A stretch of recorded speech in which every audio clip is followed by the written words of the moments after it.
third. Anyway, guys, hello, everyone, and welcome to the developer stream of Berlin of Unity of Command 2, and I'm really happy to be joined. My name is Hexaboo because this is the Hexaboo channel, whatever you're doing here. Anyway, so I'm really happily joined today by my co-conspirators, Frank and Daniel. So if you don't know us, Frank and me have done halves of the latest Berlin DLC for Unity of Command 2, which came out 2 days ago. And so Daniel has been, he has not mostly participated in this DLC, even though I think he is the leading expert on making introductory cutscenes for Unity of Command 2, world leading. And so he made that one for the DLC, and obviously he has been making content and probably other stuff for the game since the beginning. So yeah, there's that. Just guys say hello. Hello, everyone. Hello. All right. Hi and hello, everyone. All right, so the plan is going to be, guys, I see around 11 of you already, and we're probably going to get some more people. Post your questions, and we will answer to the best of our abilities. I will be playing missions. I will start with Bagration, because people have been asking for it, because, the prisoner mechanic is so difficult to people. So I'm going to play on hard. So, and I will accept mission requests, so go. So, well, I actually, before the stream was started with Daniel, actually we started about talking about his impressions of the DLC, because me and Frank have played this to death pretty much, but Daniel's a fresh look, so maybe let's continue with that. Yeah, so I basically played it completely fresh. I took a break from I worked with the company for about a decade, but then the last year I've been on a break. So I played it completely fresh and really enjoyed myself, and was really happy. But I knew when I left that it was all in safe hands, so I wasn't worried. I was more looking forward to it, really, because this is the first time I play Unity of Command 2, for fun, which was a good experience. Okay, let's see if the weather is good. All right, so... Also, just to watch some of the design choices, we'll talk about that later. But it's fun to see, because eventually, when you've been working on a game for almost 10 years, it's sort of you sort of used your ideas, and fresh blood is a good thing. There's some originality that made it in that probably wouldn't have made it in if there hadn't been fresh, competent faces working on things. So yeah, we're fresh faces. Yeah. There's actually the immediate question: will there be more DLCs? Well, there's a really nice answer to that question, and is we signed NDAs. Yeah. No, but I'd say we've I don't think I'm breaking any NDAs. And by the way, guys, if you see any lag, when I switch between overlays and everything, right now it's not terrible. I'm playing the development version of the game, and it has bugs in it, so you're getting the best parts. But I don't think I'm breaking the NDA to say we've discussed this, and we just don't have anything specific right now. Yeah, sounds about right. Yeah, we're very much just recuperating from the last sprint to release. Especially for me, I'm a university student, so the last 2 weeks were hell. To just get anything fixed while studying for exams, etc. So I don't even know what I would want to do with the main game. Well, there is we obviously always have ideas, and I personally, since I've been doing workshop stuff before, it's something I'll return to. There's passion projects that I'm going to be working on, regardless of whether or not we have something to do. So, and there is plenty good ones on the workshop. I encourage everyone to check them out. There was one that released today or yesterday. Yeah, there's already another fan campaign that dropped on the workshop. There's been a couple recently. So, if anyone finishes our last little DLC, well, little, it's big. There is always more content to enjoy yourselves with, and it's fun. Play what people have made as well, not just what we did. It keeps the game alive, keeps traffic going, and interest. It's important to enjoy what we have, So Yeah, and there's so even always if we don't make anything in the foreseeable future, that doesn't mean Unity of Command's going anywhere. Oh no. Actually, I would say it might have a new community revival, because there's been 2 community campaigns now, or 3 in like the past year. So that's Yeah, I'm impressed. Something that wasn't happening before. So that's interesting. Yeah, I'm very impressed that people managed to reverse engineer setting up real campaigns. Because one thing is the scenarios, which is clunky but very doable, but making campaigns, that takes an effort, as we know all too well. Oh yeah. Okay, what do we have here? Ooh, someone's playing Carpathians. I guess we can get to that later. That's an interesting mission, design-wise, and it's a good example of a lot of the hard choices we had to make. Oh yeah. So that's something we can come back to later. Maybe small DLC with campaign against the Germans and Finns against and Germans in 1944-45. Oh, so you want? You're welcome to make the map. Yeah, I mean, Lapland War is a fun idea. We'll get to mapping and problems of mapping with the DLC. We'll just discuss it immediately. Yeah, actually, what? We'll discuss it immediately. Ask me. So, we don't have the scenario chart up right now, but anyone can pull it up any moment. So I'll quickly discuss the Balkans and Berlin, obviously. So please correct me, Hexaboo, if I say something wrong. But in the initial inception of the DLC, I proposed, and we kind of talked about this, about the more zoomed in Berlin area map with more details and maybe a bigger urban area of Berlin, and to kind of have that more zoomed in gritty combat. And I specifically planned for Budapest. I wanted Budapest to be included in the south as an urban battle, and since it would have been a new map, I wanted to implement it in the German mini campaign, but it just turned out to not be a worthwhile investment. Time was too short. We didn't really have enough space in the campaigns to implement an extra urban mission for both of them. And would it be fun? Novorossiysk was, if I remember correctly, the urban combat map of, and I don't know if it's the best mission that we have there, but Hexaboo will have to, I don't want to. I personally like it, but I can see why it might not be fun on a even larger scale. Which one? Novorossiysk was in the last DLC. That was the urban one. Yeah. Oh yeah, absolutely. Like in a way, it was kind of wasted resources, you could say. We used it for one mission. We wanted to kind of avoid that this time around, right? We had a lot of work on our plate, right, set out for us. So essentially, over focusing on an urban battle, either in Budapest or in Berlin, might have been detrimental to the quality of the rest of the DLC. And this is where I get to the Lapland War that you suggested. There is a lot of ground to map out in Lapland and northern Finland. It's not fun to think about it at all, because well, first of all, we have to get good maps.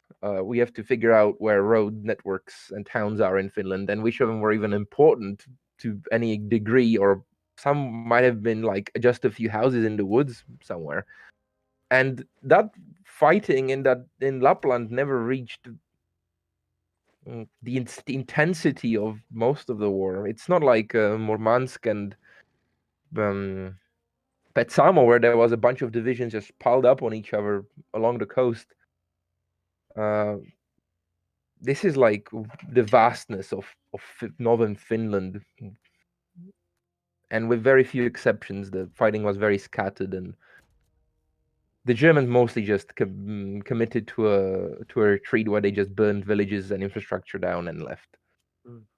So it's interesting, but the work we'd have to put out to make this feasible is a bit scary. Yeah, map making is always a major time investment, and by time, also money, which is too bad, but it's there. Yeah, it's the way it is. So we always have to think really carefully about which maps to make and which part of the map to make and not make, and yeah, it's always a difficult choice, essentially. Yeah, this is like actually the reason why we did not have like Far East Manchurian stuff, because we could probably like squeeze a couple of missions out of that, but the size of like that theater of war is kind of like 2 Frances, so it's huge, and it probably would require. Although like today we have like desert assets and stuff, so it probably was possible. But it's still lots and lots of mapping for not a lot of missions. Yeah. I mean, for instance, East Africa, if I remember correctly, it was more than a month of full-time work. Holy crap. And that was only used in 5 missions, which was also a questionable investment at the time, but I thought it added some originality that no other games had, so yeah. That was a tricky decision as well, speaking of map making. Well, the nice bit about that area of the map is that it got content in 2 DLCs. Oh yeah, and it is also very pretty. And I got to make a workshop scenario back then, which was fun. I think when the DLC released, I immediately went. I was like, "Screw sleep! I'm making the Italian version of British Somaliland right now." It was fun, and the terrain in East Africa is like delight to look at. But it is sad to think that it took so much work to even like make at all. I'm curious about both you guys. Sorry, jumping a bit here, but like, what are your own favorite scenarios in the campaigns you made now? Well, Frank start, because I'm pissed off at my roles right now. I mean, first of all, it's hard deciding what scenarios I like, since by the end of the design work, I pretty much hate a lot of the scenarios I made, because I've had But why? Well, there's a few reasons for it. I didn't have as much testing time as I wanted to, which is sad, but it was rough. Thankfully, we caught up in the end with the beta testers and everything, so everything went out fine. But there were a lot of scenarios I had trouble tinkering to work. Somebody mentioned Carpathian campaign in the chat. That was one of my major frustration points. Then obviously the Balaton mini campaign for the Germans was a lot of frustration for me as well, especially the start of it. Just kind of didn't work like how it was supposed to for a long time. And I just didn't see a way to make it work without making it too easy, or just not making it feel right. And that was extraordinarily frustrating. So if Hexaboo at some point pulls up the Balaton campaign chart, the beginning scenario, Torda, is probably my most hated scenario of this entire DLC. And it's actually good. It's You're not actually answering good. the question, I know, but I hate it. I hate it so much. I don't want to play it anymore. I don't want to see it. It's But you're not it's answering the question, my dear friend. my okay. So my favorite. Hmm. Well, I don't want to be selfish, but I think the most enjoyable one is Yashi Kishinev. I had the most fun making that. I had the most fun testing it. It's not very difficult. I did make it, so that's Yeah. that's a bit rude of me to like it the most. But No, but that I was the do, idea. Like your own scenarios. yeah. Out of my own scenarios, yeah, definitely Yashi Kishinev. Yeah. It's if Hexaboo plays it, it doesn't take that long to finish. I really like that one. Yeah. It's I also an had to interesting. simulate.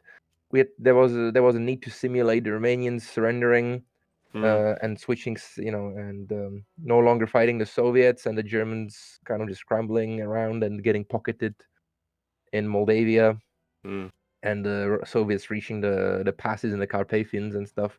So it was, it was a nice niche. It was a nice little sweet scenario where if you play your cards right, it's not very difficult. The front line just crumbles. I would say it was quite historically accurate. I did try to make it a bit challenging, but mostly it's about not screwing up the opening, and then you're golden. It's a good prelude to what comes next. Tough battles in Hungary and Yugoslavia and so forth. So forth. And I did actually really like the opening scenario in the north, which was Leningrad Novgorod. Oh, yeah, that one's great. Hexaboo series. That was a Hexaboo's scenario, and I love that one. And it almost didn't happen. Infantry combat in the woods around Leningrad. It's very satisfying to just finish the Germans off in there and clear it out. It's not easy, but at the same time, it doesn't feel unfair. And the free specs for the Soviets really shine in that scenario where you can move them around and form strike groups and siege groups and whatnot. So I found that one so enjoyable because it's one of those where if you get rolling properly, it's just really satisfying all in all. All right. Am I supposed to answer this question? Yes, your turn. Okay, I absolutely like speaking of Leningrad, it almost did not happen because originally we did not have like that part of the front altogether at all, right? So for various reasons, including the size of the campaign. But Leningrad, at least in my missions, Leningrad has the only German unit that has 7 steps in it. All of the rest, maybe Frank made some units that had 7 steps in them in his missions, but like I specifically, that's the only one, and it's a really nasty bastard because it has like heavy artillery and it like right next to the city, and it like the AI exploits it all the time, so like just shoots artillery on your units, it just destroys them. It's very difficult to deal with. But like the absolutely Yasser Kishinev is good. The original version was way too difficult. Like as soon as I played it, I told Frank, "Oh, please just remove that orange tank," and he knows what I mean. So because there was a Romanian tank division that was it was a 7-step 2-spec Romanian elite tank, and just screwing everything up. I was like, oh, this division is very important. I don't really want to convey that it's a major elite Romanian force freshly equipped with German tanks and everything. And then it turned out to absolutely break the scenario because it would annihilate any Soviet armored corps that tried to break through. Yeah. Which, didn't happen. They did manage to stop the Soviets a few times, but they weren't that super consequential to the defense of the area. And I mean, the front collapsed there. The front buckled and the Romanian German formations fell back and Romanians surrendered. So it didn't make sense to beef it up that harshly. And upon examining the sources a bit more, it turns out that a lot of the support units for these mobile Romanian formations were either still in Bucharest or in the training areas, so they weren't all present at Yashi or Yash. And speaking of, and absolutely, Yasser Kishinev, it immediately had like even though it was like difficult, way too difficult to be good, it had already and like immediately had like that element. Oh, this mission is gonna be great. Just like tweak it, right? So and like right now, I think it's a breeze. I think it might be a bit too easy on like easier levels, but like if you're playing easier levels, come on, you just like asking for it. Well, it's effectively asking for it, right? So, but speaking of other missions that kind of like I found appealing, like I still don't hate. It's difficult to say. I generally like the missions. I'm fine with Bagration, but I think probably making a mistake here. But I think Bagration is intentionally easy. Also, it took a long time to make. It's just Oh, I have so a much question. stuff. Yeah. With Bagration, because that was a staggered sort of operation in real life, which is always a difficult to implement in the game.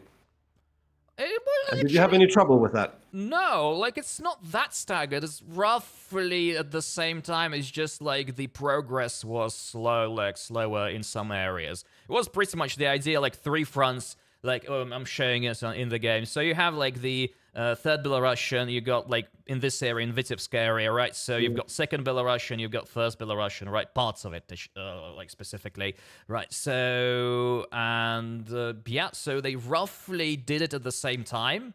And that's kind of part of it. So let's just they found like specific areas that like clearly were weak and were good like to attack, because like in this area, there is the point. In this area between Vitebsk and Warsha, it's like it was a bloodbath. It was very like a series of unsuccessful offensives by the Red Army, like reminiscent of Rzhev and all that stuff. So like this was terrible. But then you have like this simultaneous attack between Vitebsk and Orsha. Vitebsk fell very quickly, and in Mogilov and then Bobruisk and like towards Minsk, like it was kind of like that. But you have 3 fronts. You have this huge thing, like crap loads of units, and so it took a lot of work. It's essentially 4 operations in one mission. So you have like this, like each of the fronts had its own operation formally, and it's like in the historiography, it's like typically described as three separate operations plus the Minsk operation. But what I liked, like Bagration turned out alright, so I'm really happy I did not have to tweak it, because it's like it takes a lot of time to actually play it and test it and everything, so it's fine. But like the missions that came after it, I kind of really like, in the sense that like this mission is supposed to be easy. This mission is like this huge success, huge triumph. Like Germans caught very, very weak, and like suffered for it like significantly. But the operations that went after it were becoming increasingly difficult. So the Germans are kind of like shoring up their defenses, and the Soviets at the same time, the Red Army is kind of like obviously losing its momentum as well, just naturally. Yeah, so like the supply lines are getting longer, like losses, all that stuff. Right, so, and the problem is, and the thing is that I think that the missions that come right after Bagration, like the Vilnius something, right? So, and the Šiauliai, Madona, and all of those places were a lot much more difficult missions, and you can feel that like yeah, they had to deal with a lot more trouble than like at the beginning of this summer campaign. I'm really happy that kind of simulation actually worked out reasonably well. Okay, yeah, that's the answer. That moment was about my playing. Okay, it was good. Okay, so it's what kind of research did you base the missions on? History maps, unit histories, their equipment, specialist steps. Well, do you mind if I answer that question? I have I think you have a more interesting question than I do. Answer, okay. I mean. Okay, yeah. So obviously, as last DLC, we relied heavily on German operational maps, Soviet operational maps from the Soviet National Archives in Russia. They have a lot of nice archived Soviet operational maps. they're extremely useful, and sometimes they're very, very detailed and accurate. But obviously, Oberkommando Wehrmacht also produced a lot of really good maps, so they were also pivotal in designing the campaigns. Then specifically, I don't know more sources that Hexaboo used in Poland and the north, but in the south, I came to rely quite nicely on two documents that were really useful to me. One was it's a book. It's called let me see. Third Axis and Fourth Ally, Romanian Armed Forces in European War, 1941 to 1945, by Mark Axworthy, and he has two Romanian co-authors. Really good book. Was really useful in figuring out what state the Romanian army was in during the Iași Chișinău offensive and what state they were in as allies. So on the allied side, so this book majorly contributed to Soviet movements actually too, because Soviet operational maps, there aren't that many of them in the Balkans. A lot of them are low quality, and some of them don't exist at all, or were quickly sketched out by the staff officers because everything was changing so quickly. So they didn't really bother making detailed operational maps. And they also left a lot of work to their allies, obviously. So, I don't have Bulgarian operational maps, for example, sadly. So Fourth Ally, Third Axis Fourth Ally, really good source, really helped out. And the second source I used was mainly concerning Hungary, the Royal Hungarian Army. And this was basically instrumental in building the whole Balaton campaign and most of the fighting in Hungary. And it's called the Royal Hungarian Army 1920 to 1945, Volume 1, by Leo W.G. Nierhorster. Just pivotal, important. There is organization tables of armies, amounts of equipment present in units, level of coordination, how battles went, etc., etc. There's a lot of stuff about the Soviets as well that's important, but it mainly focuses on the Axis and Hungarian perspective of the war in this period, and it was very important.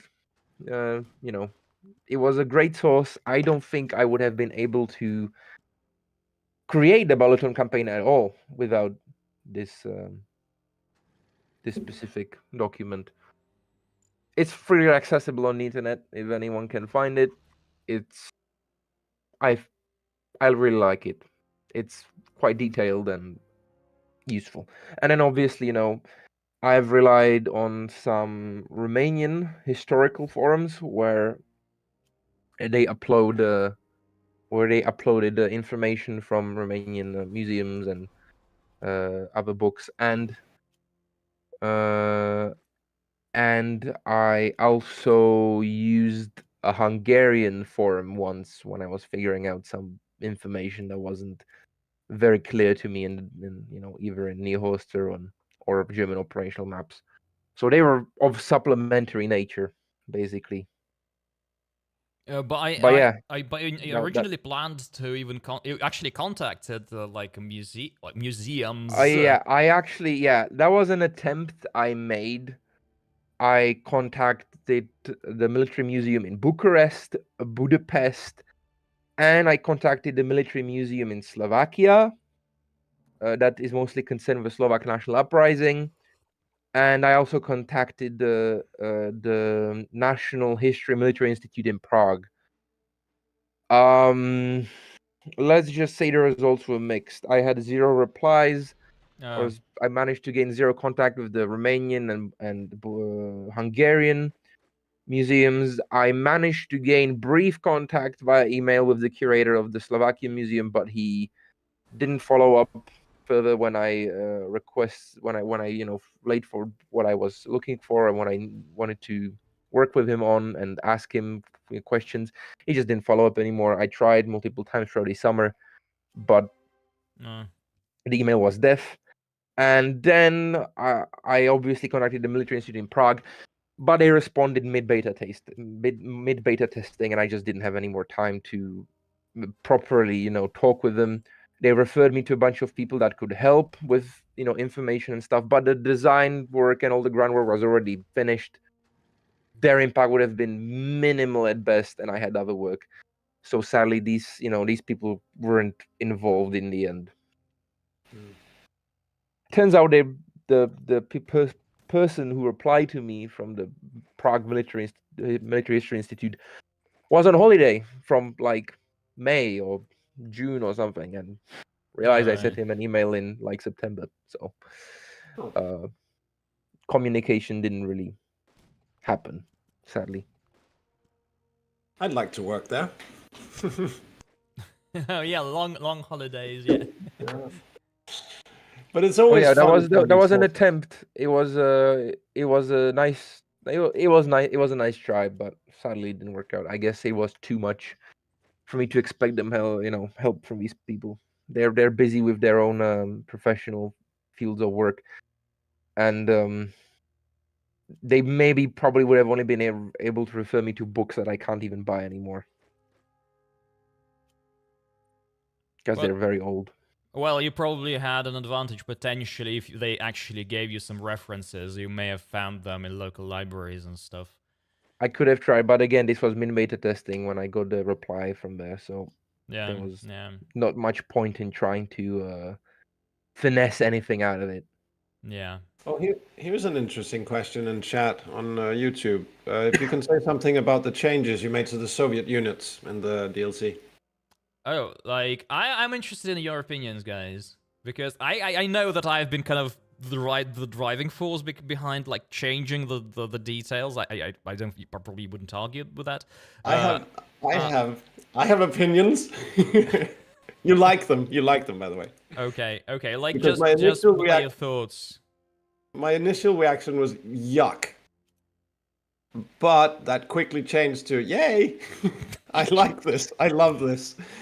And that's the good thing about having, again, we're returning to like quote unquote fresh blood. Not quite, because you guys made the cursed DLC basically as well. We made a cursed DLC.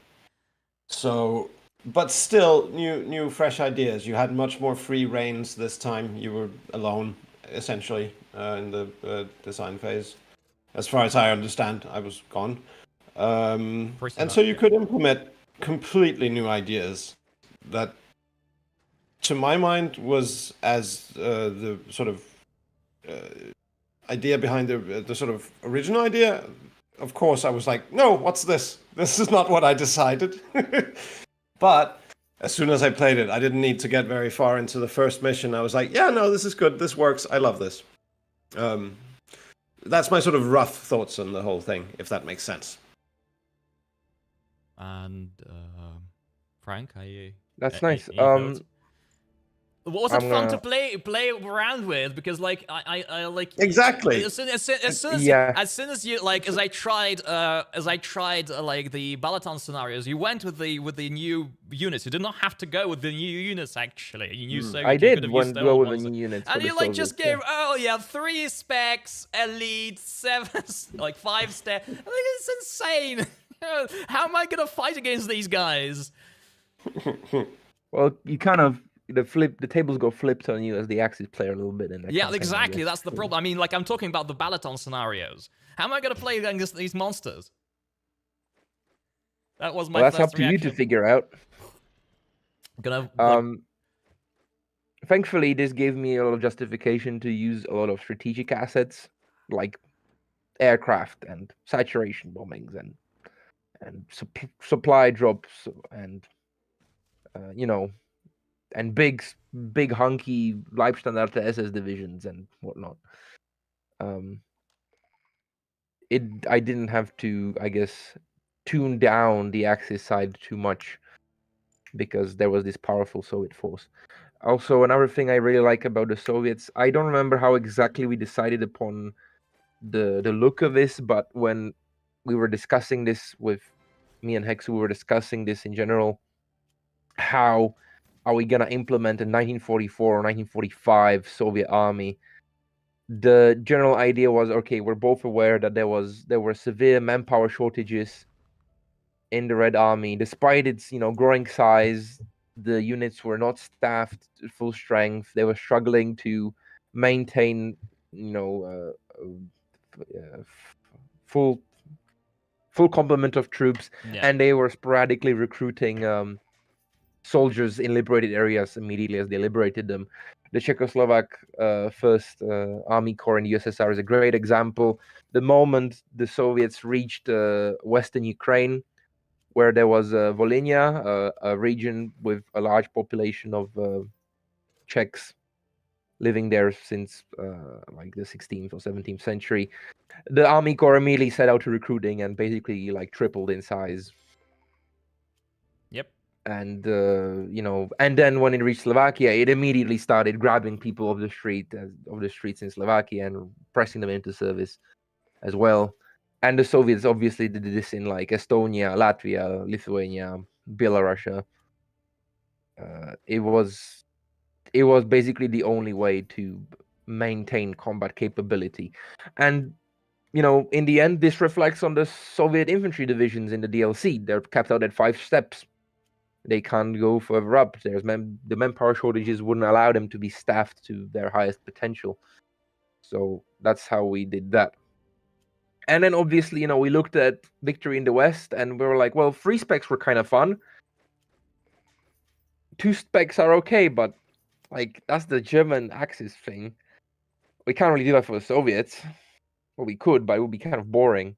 So we went with 3 specs. And then I think that was Hexu was like, well, some specs would be really too strong if you could like stack 3 of them. How about we make slightly weaker, cheaper specs for the Soviets, more specialized specs, and that will basically allow the player to either like build not as strong jack of all trade divisions, but still useful in all scenarios, or like dedicate some forces to specifically sieging out towns or specifically dealing with tanks or or dealing with other infantry.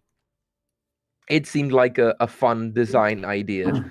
And it also adds to the sort of unique feeling of the DLC. One thing that's been incredibly successful, in my opinion, is that every single DLC brings something, its own flavor, its own style, its own sort of memorable moments. And this design choice is like one of those things that it makes this sort of stand out, in my opinion. No, yeah, absolutely, yes, absolutely. Like, I have a feeling. Absolutely agreed that every DLC has been different, and like I actually played some Barbarossa some time ago, like a couple of months ago. Like tried it a little bit. Oh no, it was Blitzkrieg. It was Blitzkrieg because like I have a mixed opinion of it. Anyway, so. But I was surprised to see that the German like infantry divisions, like tank units, like are much weaker in Blitzkrieg. Like right, so at least at the beginning, where was so used to having like these German infantry divisions as like 3 attack or 4 attack, 3 defense, and movement 3+1 and like 1 armor. Right, so and the German units in German infantry in Blitzkrieg is like 3-3 or 3-2 even, right? So a lot weaker, and it was a surprise to me. I did not notice. I'd never noticed that, and so obviously, yeah, absolutely. In the DLC, every DLC kind of has turned out to be unique. We've actually managed to actually do that, achieve that, but with specialists, one of the big reasons why, obviously, like we had this idea, okay, let's make Soviet units stronger. That was obviously the idea. You have like a much more experienced force, much better equipped force, right? So, but at the same time, like having units with 1 spec sucks. Even with 2 specs, like I like playing as the Germans, I like just having 2 specs, not having this many options. It's just, I don't know. It's like having lots of specialists are one of the best parts of Unity of Command, and like having three, you can actually juggle them together. You can have like weird combos. You can have like three anti-tank guns or whatever. You can do something. You can do something stupid. You can do something new, right? So you have options. You can actually do it, right? So, but at the same time, we didn't want to make the units like Soviet units overpowered just for the sake of making it interesting for the player. If like everything is very easy, like what's the point? Right, so the general idea was not even to make it cheaper in the end, because there are people who are complaining about certain prices, but like have... It was actually Tom's idea. It was Tom's idea. The original idea was to have 2 specs for the Soviets, but then Tom said, like, let's just like get it to like 11, right? So just make sure it's like it's either nothing or everything, right? So and let's go with 3. And so what we did essentially was to halve the strength of the specs, right? So like T-34, for example, I'm showing it right now, right? So it used to be like in Kursk, it's like 7-6 armor plus 4 or something. Usually, when I determining the stats, I usually like just divided by 2 and rounded up. But then like made some common sense decisions because there are similar specs just to make sure that they're different, right? So they're half the strength, but then you have 3, right? Plus, having different specs, certain specs provide you with certain abilities. Like artillery allows you to use certain HQ abilities. You have recons that do stuff. You have like all specialized specs that do certain things, right? So if you have access to multiple specs in one unit, you're actually providing strength beyond the stats, right? So because you provide additional functions to that unit, right? So it's not like, oh, like 3 specs, but half strength, so it's 1.5 specs. It's actually at least 2, because in effect, because you're provided with more functions. And I think it's worked out pretty well. The units are strong, and there is potential. Once again, as I said, like you can do what Frank did in Balaton, like just give Elise and 3 specs to all of the Soviet Union. So like, oh no, it's like absolutely mad. But at the same time, these units are still not like Rambos that are impossible to lose or kill, right? So it's still reasonable, and 5-step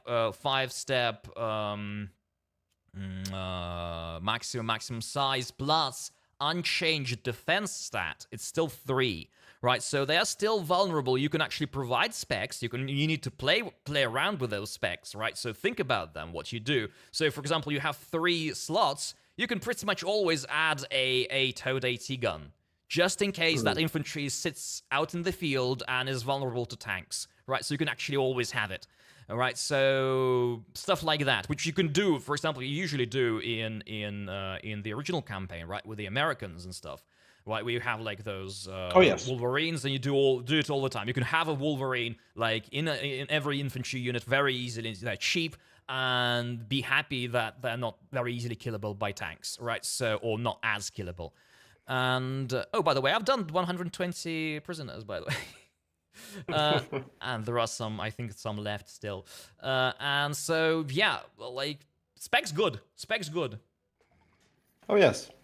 I would agree, because, well, here's the thing, though, to play devil's advocate, that the double specs for the Germans, that also provides a sort of, you're forced to think about, really. You get incredibly powerful units, but they will always have, like, one limitation, where you're like, ooh, I wish I could give these engineers...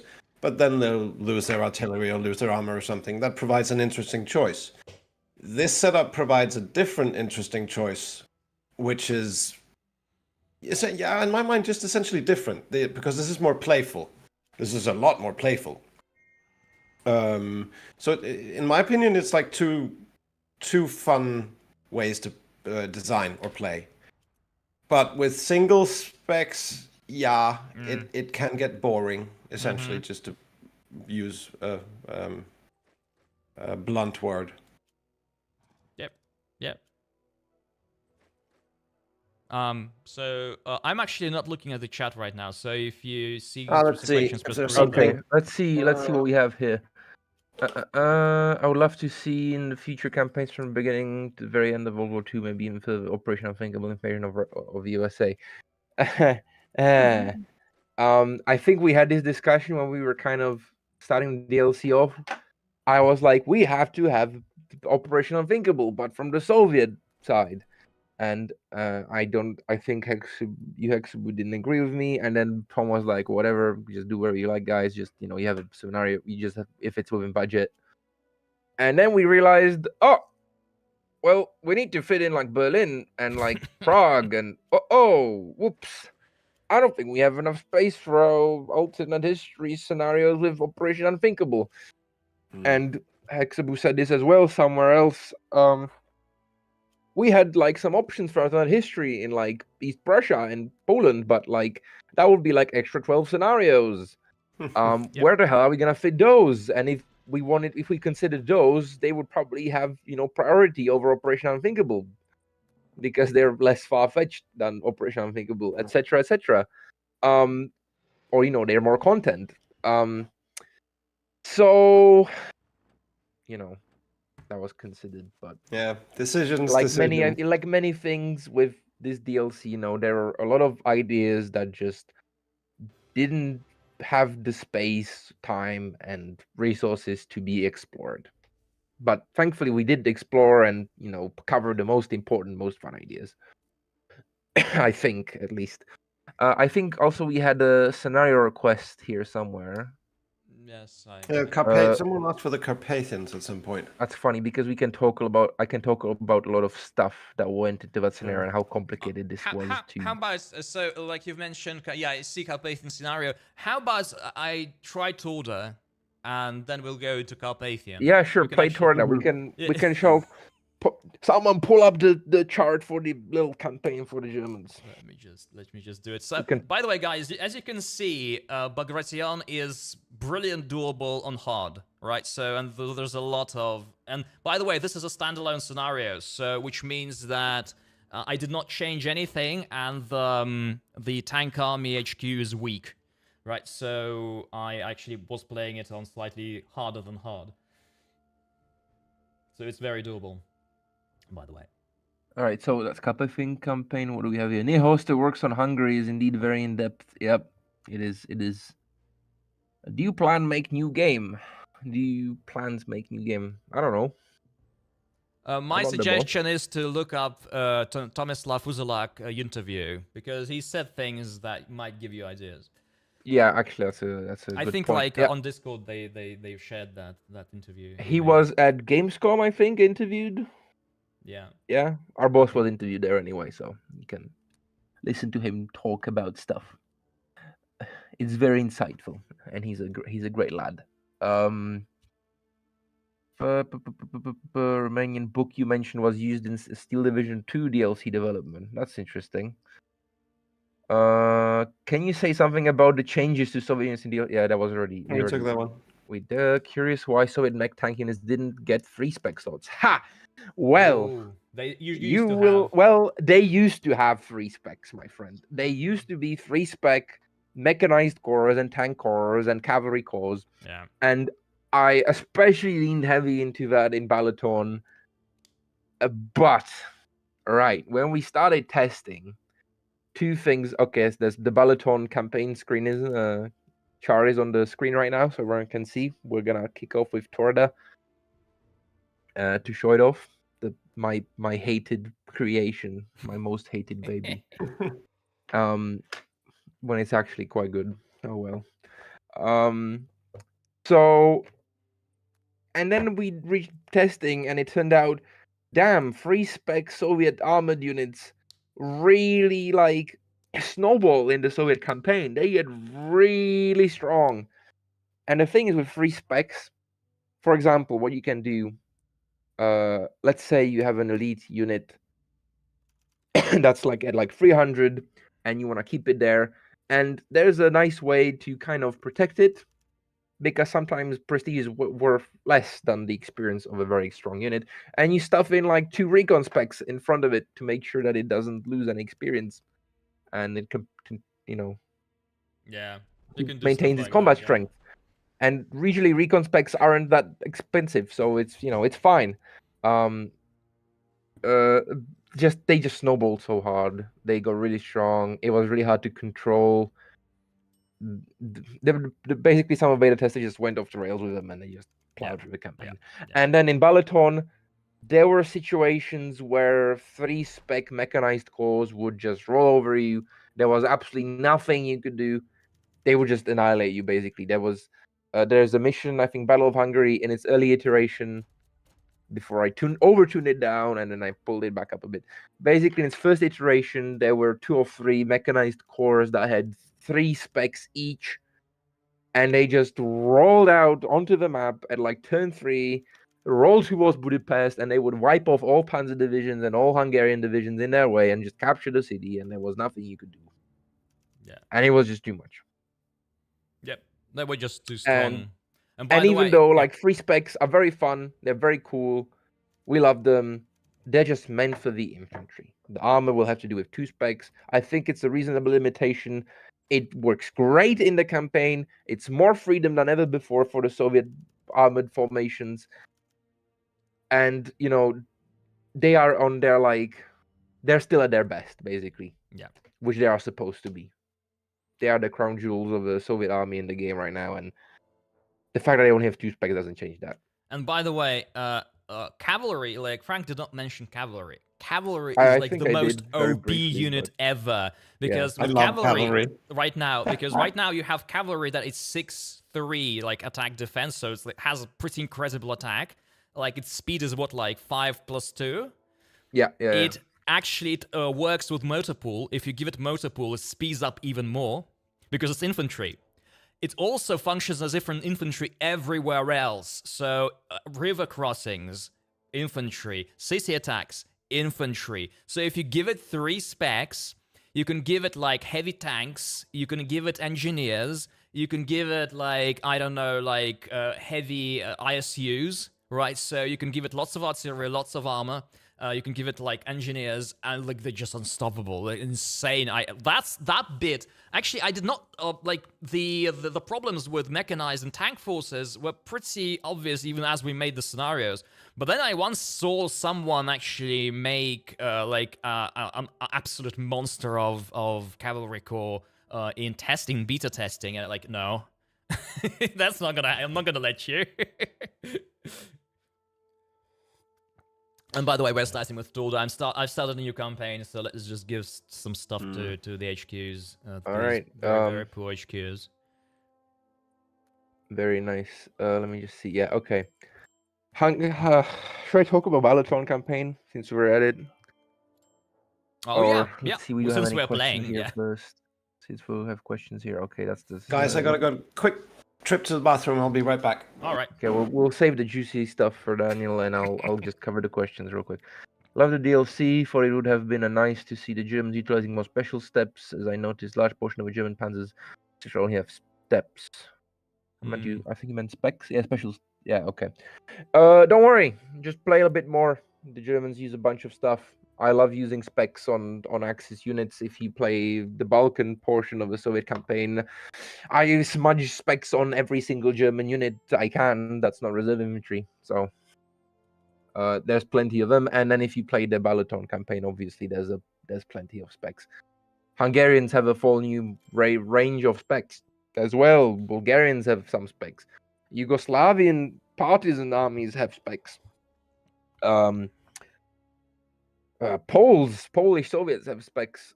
Polish Soviet troops have specs. Czechoslovakians have specs. Everyone gets new specs. So don't worry. And the Germans get some new ones as well. If you were to go any direction, would you A, make more DLC? Well, that would be more money for us as employees, so I mean obviously. B, make new World War II unity of command. I mean, if you mean like Manchuria or East Asia, that would be nice, but that's not up to us right now. Make new historical tile. Again, I point you towards the interview with Tomislav. Make a fantasy sci-fi game. I think I have talked about this once when we were just having fun with some graphical mock-ups we did.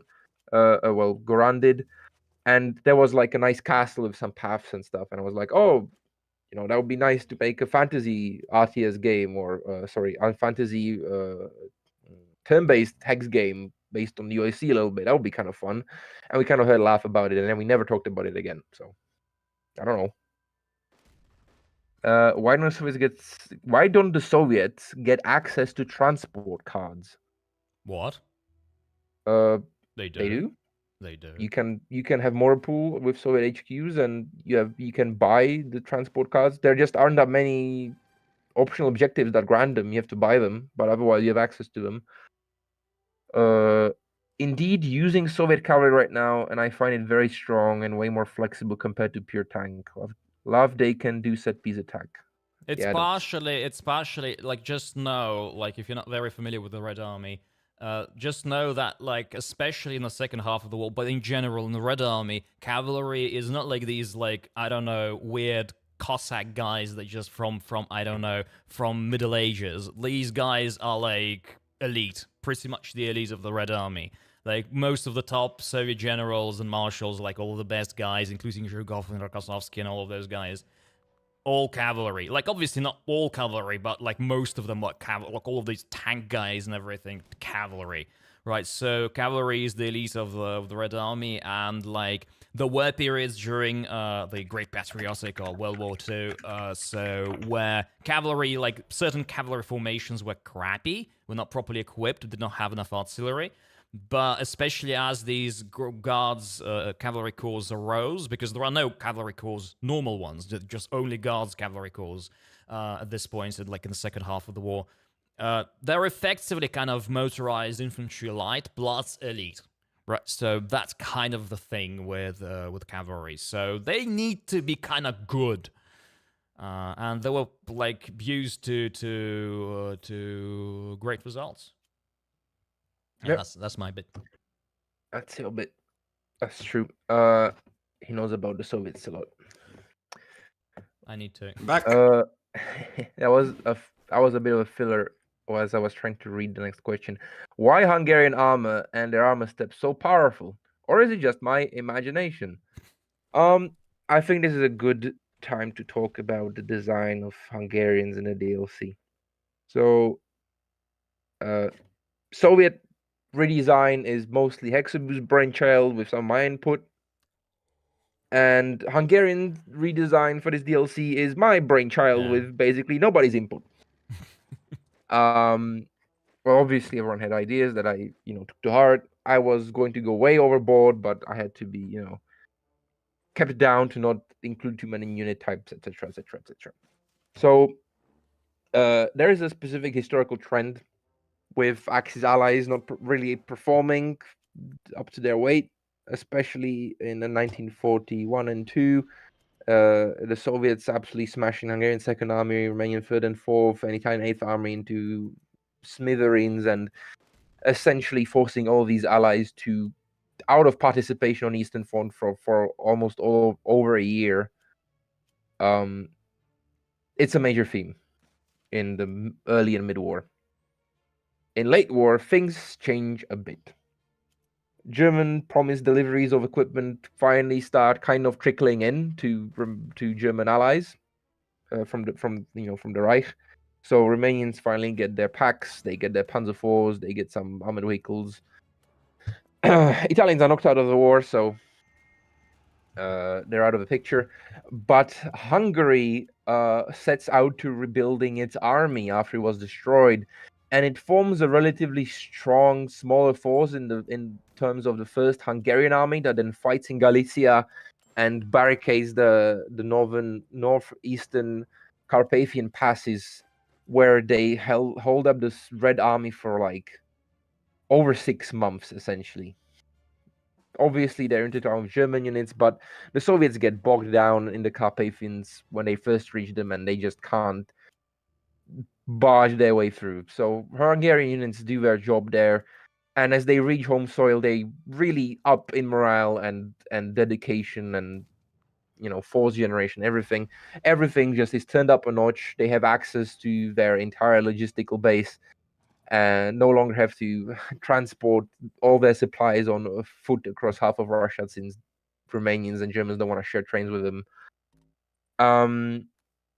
So, they become a bit more relevant as a fighting force. This is acknowledged by some German sources as well. Some German officers acknowledge this in reports.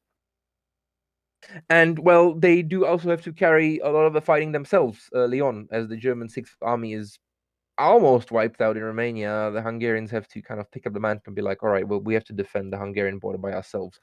So they raise all of their deactivated reserve divisions. They push everyone into the army that they can. And by this time, they're also getting Panthers. Their second armored division is going Panthers and Panzer IVs and Stugs and whatnot from Germany. They're making their own self-propelled guns. Zrini is a new spec that we've added for Hungary. It's essentially something similar to a Stug 42, if anyone is familiar with it. It's a tank destroyer with a howitzer. That's what it is. They implement their own tanks, obviously Turans, see more action. Toldis, their armored cars. They develop their own anti-tank rocket. It's called like a 44 Mbezugugo or something. That is in the DLC. Spelled, like pronounced something different. Yeah, it's in the DLC as well. It's essentially a big rocket launcher with like a huge Panzerfaust missile rocket. Oh, I saw the picture. Their elite paratrooper battalion gets deployed. The Hussar division gets their new equipment and more equipment, and also participates. And basically, up until the end of the war, is crucial in some of the battles. And the elite First Armored Division that partially survived the Stalingrad disaster,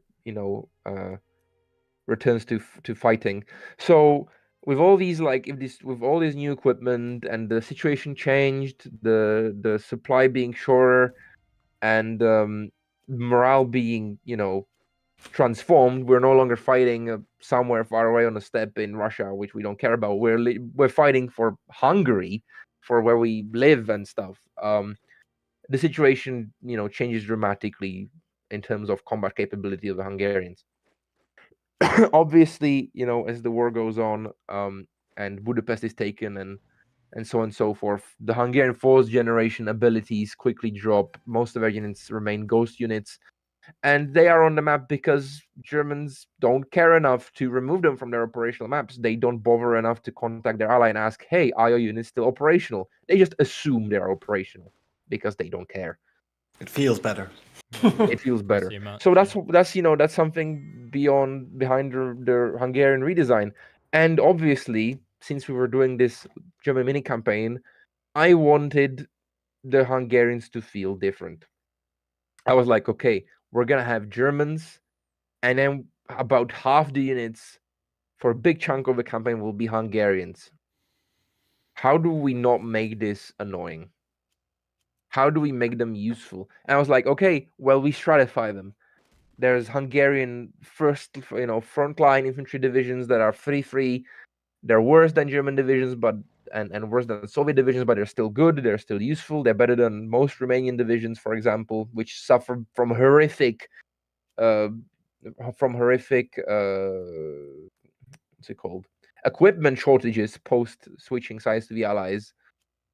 And ammunition shortages as well, as the Soviets basically take over their logistical apparatus in Romania and just scavenge everything they can from their factories and stuff and warehouses. So Romanians are really left out in the wind and then rain to kind of figure things out on their own.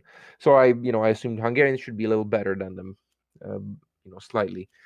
That's one thing. And second thing, well, it's fun. We have Hungarian mountaineers, we have Hungarian frontline infantry, we have reservists, which are actually still garbage Hungarians that you remember from the last DLCs.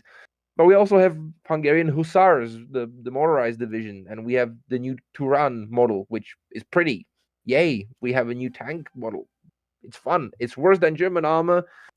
It's not it's about on the same level as some Soviet armored formations, but again, not as good because it can't have free specs. And it doesn't have such a big of an armor shift. Yeah, So it's that's only four. basically what went behind the Hungarians. And well, they're a major part of a DLC. You're supposed to have fun with them. Torda relies in big chunk on Hungarian units. You have to kind of fight half the battle with your Hungarian units. And this, this kind of trail of thought is carried over to Battle for Hungary, for example, or even Ploesti has this kind of line in it, the Hungarian connection, which is in the old history path. So I hope that answers the question, why we made the Hungarians stronger. Why it was mainly to make them more interesting gameplay-wise, and also to reflect that stratified variety in combat capability and unit capability in this period of the war. I don't know how much Daniel heard, but I hope that was the majority of it. I always enjoy all the minor nations. They add so much, I don't know, flavor to the game. So needless to say, I really enjoyed that. Yay. Oh Also, yeah, and quick- they also gave us specs to include more German, more space to include like more German equipment, like Hetzes. Hungarians have Hetzes and as their tank destroyers, which we couldn't implement in the Germans because, well, we would just be adding more specs that do the same thing as other specs. Yeah, like it's like we. Oh, by the way, there has been a question about the fact that we have Marders and not Hetzers.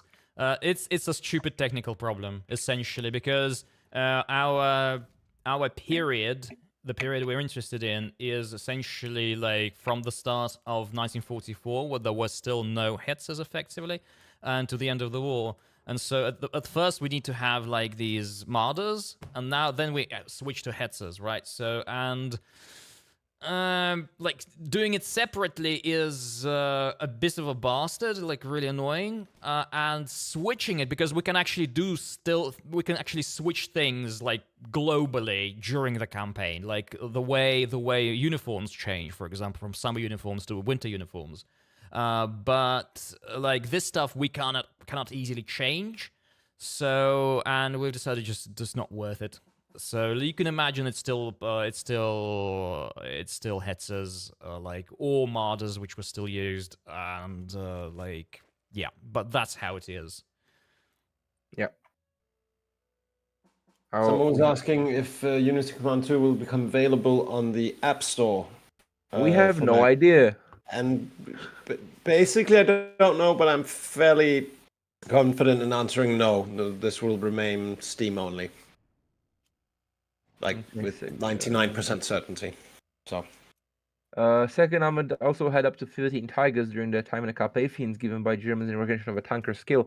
Yeah, originally when I designed Torda, the Second Armored Division of the Hungarians had the Panther spec and a Tiger spec, and that was just too strong, so womp womp. You can still buy Tigers though, so you can recognize the Hungarian tanker skill by buying them a Tiger spec. Free were actually giving us a birthday gift, lol. But sad no Nimrods. Nimrods are interesting. I really wanted to include Nimrods. But what do I do with Nimrods? One idea I had was to include them as mechanized artillery. Give them an artillery shift, give them an armor shift, very slight, and make them be maneuverable. So they would form like a hybrid role between a tank spec and like a Hummel spec kind of thing. But it was kind of weird. And we already had the Zrinyi kind of do that.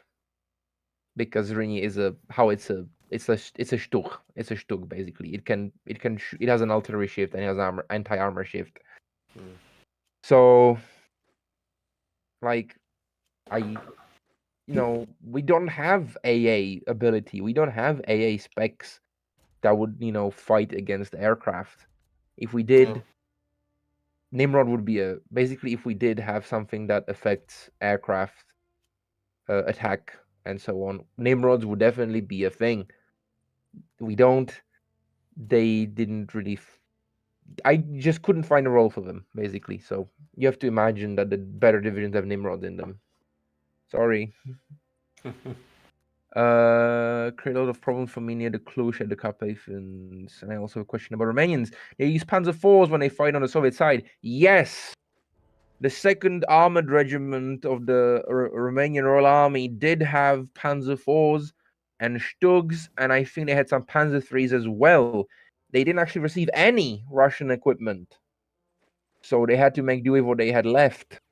And the regiment was dissolved at the end of the war because it ran out of tanks. It literally only ran on the Panzer IVs they had when they switched sides and with whatever equipment they could capture from the Germans, because they were not getting the tanks from the Soviets. The division that was getting tanks from the Soviets was the Tudor Vladimirescu communist-raised Romanian division that was raised from Romanian POWs after Stalingrad. That one did have T-34s, plenty. That one was also later withdrawn from the front due to heavy losses after Debrecen. But yeah, they did have to fight with their Panzer IVs on the Soviet side until the end of the war when they ran out of tanks. So, Romanians did it very rough. Even muzzle grenade pack 36. Yeah, we didn't have muzzle grenade pack 36. We already have 80 guns. Again, technical limitations. We can't just include new specs because they would just be willy-nilly. Yeah, we would love to. I would love to. It's fun, but there's it has to be everything has to be justified, basically. No more questions right now. Oh. So, Daniel, do you have any questions? Would you like to talk about something? Any special questions? At the moment, not really. If we miss some of the questions, guys in chat, then just ask again. I think we got all of them. Yeah.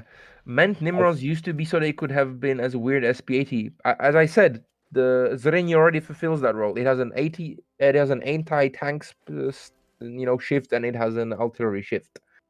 So I agree. It could have been nice and weird and quirky, but you know what? I'm gonna go back to the subject of specs and minor nations. Oh yeah, Eden Wolf. What were the inspirations for Unity Command 2? He asked earlier. The cheeky answer is Unity of Command 1. But essentially, the whole Unity of Command 1 stemmed from the Panzer General style games and putting a twist on them. But that's a question for Tomislav, because he's the designer of Unity of Command 1 and essentially also Unity of Command 2. So that's really a question for him. But the sort of basic answer is, yeah, the Panzer General type games, the originals. I believe Unity Command 1, actually the first working prototypes were a mod of it's modded Panzer General, the original. But I'm not 100% sure. He should really be here to answer that. I'm actually here to answer that because I asked Tom recently about this.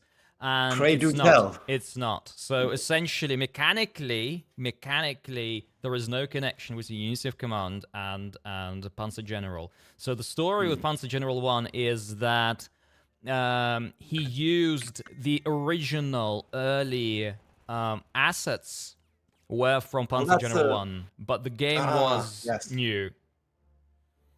So, maybe there was some inspiration, but definitely there was no connection between Panzer General, and Unity of Command. Which is not that surprising, to be honest. Because there are, system differences are pretty significant. Oh, yeah, definitely. I mean, the sort of the similarities are very superficial to a large degree. Yeah. Because from the outside they look very, very similar, but then once you play them, you quickly realize that they're not. Because I am planning to make a retrospective video about full disclosure. I'm planning to make a retrospective video about Panzer General series because it's insane. It's got all sorts of games. It has Star General, it has People's General, where you have campaigns for China, Vietnam, and America fighting together with Russia against China, stuff like that. All that Tom Clancy stuff from the 90s. and it's an insane franchise, and it's turning 30 in this early December. So I wanted to do it, and I was hoping, oh yes, I've been working Use of Command 2. It's one of the games that actually got inspired by Panzer General, so I'm gonna include that. And I asked Tom, and fuck it, it's no connection. Like, I just used stuff from that game. I liked it, and it's my thing. So no. Yeah. I don't know. I wanted to say sadly no, but to be honest, Unity of Command just better game, better system. So not sadly. Yeah, no, I would agree. I enjoy both games immensely. Don't get me wrong, but and of course I've slightly what do you call that? Not Biased. completely neutral opinion. But it is my opinion. So yeah.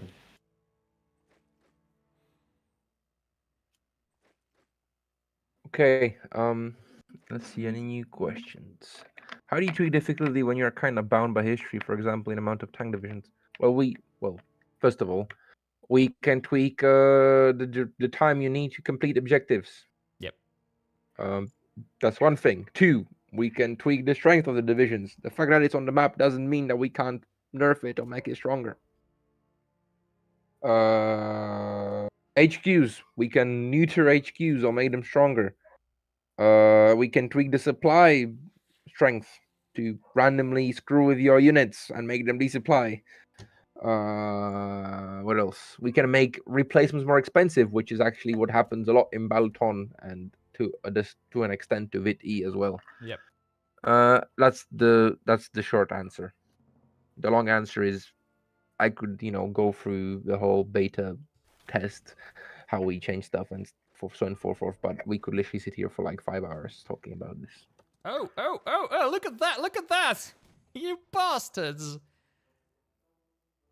The AI is rushing for the objectives. Yes. I actually, I left that bridge open. That was a mistake, but... Yeah. It's very aggressive. I am finally happy with the AI. That took me so long to make it aggressive. I'm so happy seeing this part of the map being used, because it was the last thing I did before I went on my hiatus, was finishing the map down here. I give it the love it deserves, don't worry. I don't even play OC2 anymore. What do you guys think is the special sauce in this game? I don't know, it's fun.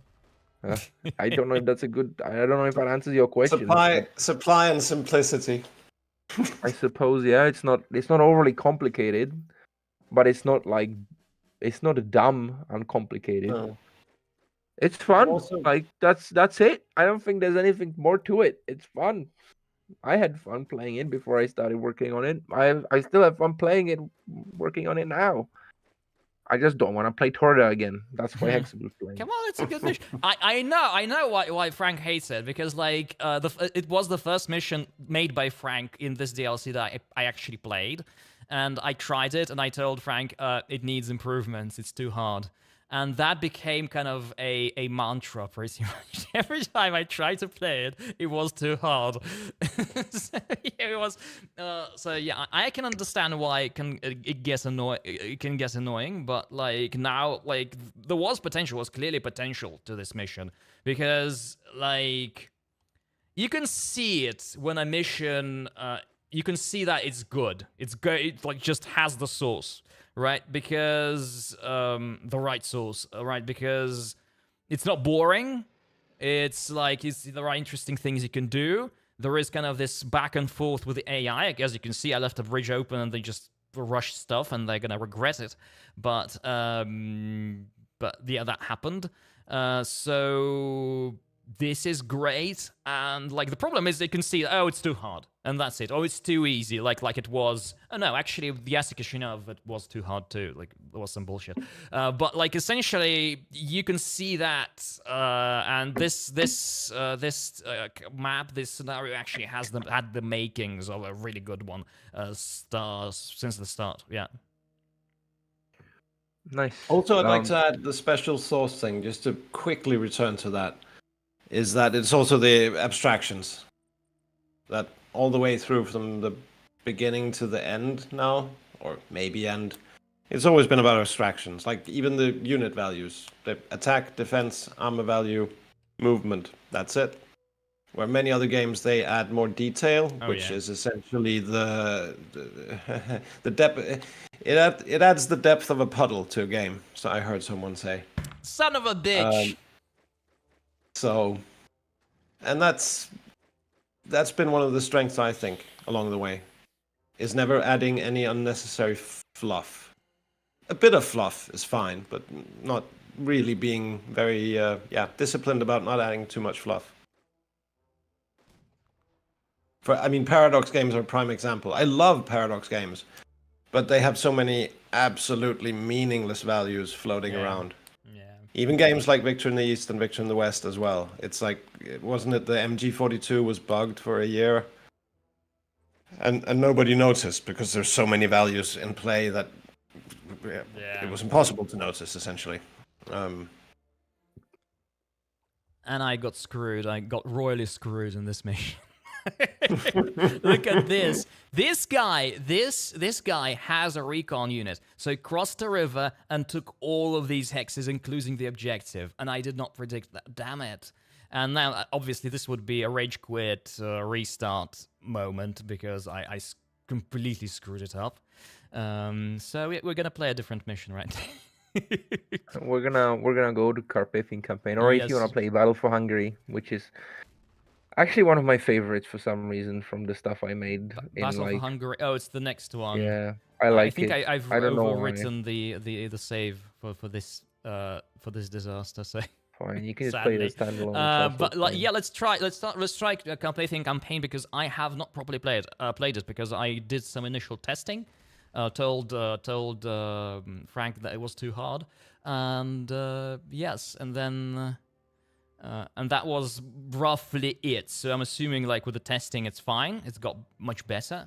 It should be. I've basically slightly tweaked it according to to the testers'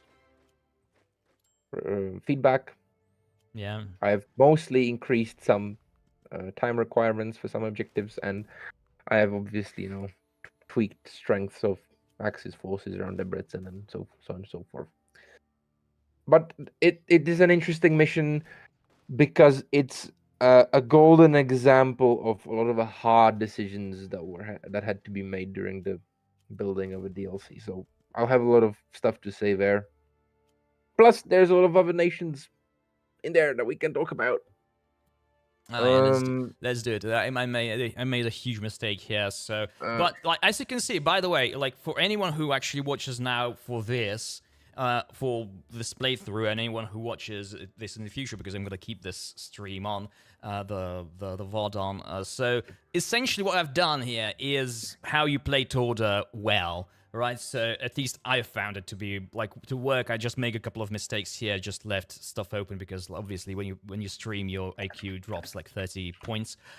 So you make the stupid mistakes. But roughly, I did what I usually do, and it pretty much works 100%, even on hard. Right, so let's switch to Carpathians. So yeah. Okay, before you switch, we're gonna be pulling up back to Vit E again. So. Sorry for it, guys, if you think we're still doing German stuff, but not for now. How were the Soviet spec prices set? I noticed over time some became a lot cheaper. Well, the short answer is Hexaboo ran through the campaign, recorded, made notes of how many specs he needed to keep everything to intended designer strength, and then he looked at how much prestige he had at the end of the campaign, and then basically set the prices to make it so that you don't overbuy many specs and become super strong, but at the same time you still have replacements available and some space to improve. That's the short answer. I'm sure there's a more complicated answer to this. I think it's pretty close to how it's supposed to be. Like, I mean, like the problem is, one thing I can add here is hell. Like empty shop. Anyways, so that's a single scenario.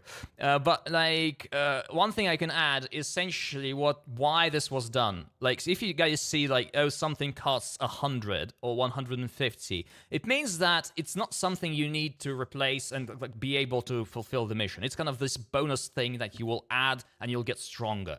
Right? So like you have like ISUs that cost 150 across the campaign. Yeah, if you want it, you'll get an additional one because you get plenty by default, right? So if you don't lose them, right, so you keep them, fine. If you want to add some more, well, pay that. He will not be able to buy something else, right? So he'll not be able to buy cards or will not be able to buy paid upgrades for your HQs and stuff, right? So, but the main point was, the main reason, it's the same area. Oh, okay. But the point is that in Kursk, we did not do that. In Kursk, we just winged it, essentially. At least I did, right? So I just said something. I thought it was, this is bullshit. I'm not going to waste my time on it. That's the attitude, by the way. It worked, kind of worked. But I saw that, like, it was too late, obviously, to change. But there was a lot of, not snowballing, but lots of people hoarding prestige. And I hate that. It means that, like, the economy of the game does not work properly. So yes, so essentially what Frank said. So like just we did some. Well, I did pretty much. I don't know what Frank did actually, but like collect data on what I need roughly. Obviously, it wasn't like set in stone. Obviously, different people play differently, but you can actually like make assumptions about how much you lose, right? So and how much you need to replace. And base your economy, like do an economics thing, right? So just set the prices based on the demand, and and like that's why you get that's why, because I've seen people like complain about there is like T-34 that costs 50 prestige, and there is a KV-85 that costs 100 prestige, and then there is a Sherman that has roughly the same stats as T-34 or a KV-85 and costs 130. Right, so, and the point is that you need that T-34 to replace your losses, right? So here's your 50, because we don't have dynamic prices. So if you want something nicer, a bit stronger, you get a KV-85. This is an added value. If you want more tanks than that, you ought to be prepared to be paid out of the nose for that, and probably have to make decisions of whether to buy that additional tank in the form of Shermans, or buy something else. So like it was, I don't know how well it works ultimately, but like that's the intention. So to make like these interesting economic decisions also. Yeah, that's the answer. That's the long answer. Yeah, that's basically it. I always found it a fun part to fiddle around with as well. So yep. Yeah, that's essentially how I do a shop. For example, I said I winged the prices. Mm-hmm. I see what happens during beta testing. I'm like, that's too cheap. That's too expensive. And then I arbitrarily put down the price or up depending on how much money people had. And then it, usually on the second iteration, it just feels right. So yeah. But that works for shorter campaigns. And like Citadel wasn't as long. It was more sprawling, for example, but it wasn't a super long campaign in every branch, so it worked. And in Balaton it also works because it's not a very long or sprawling campaign.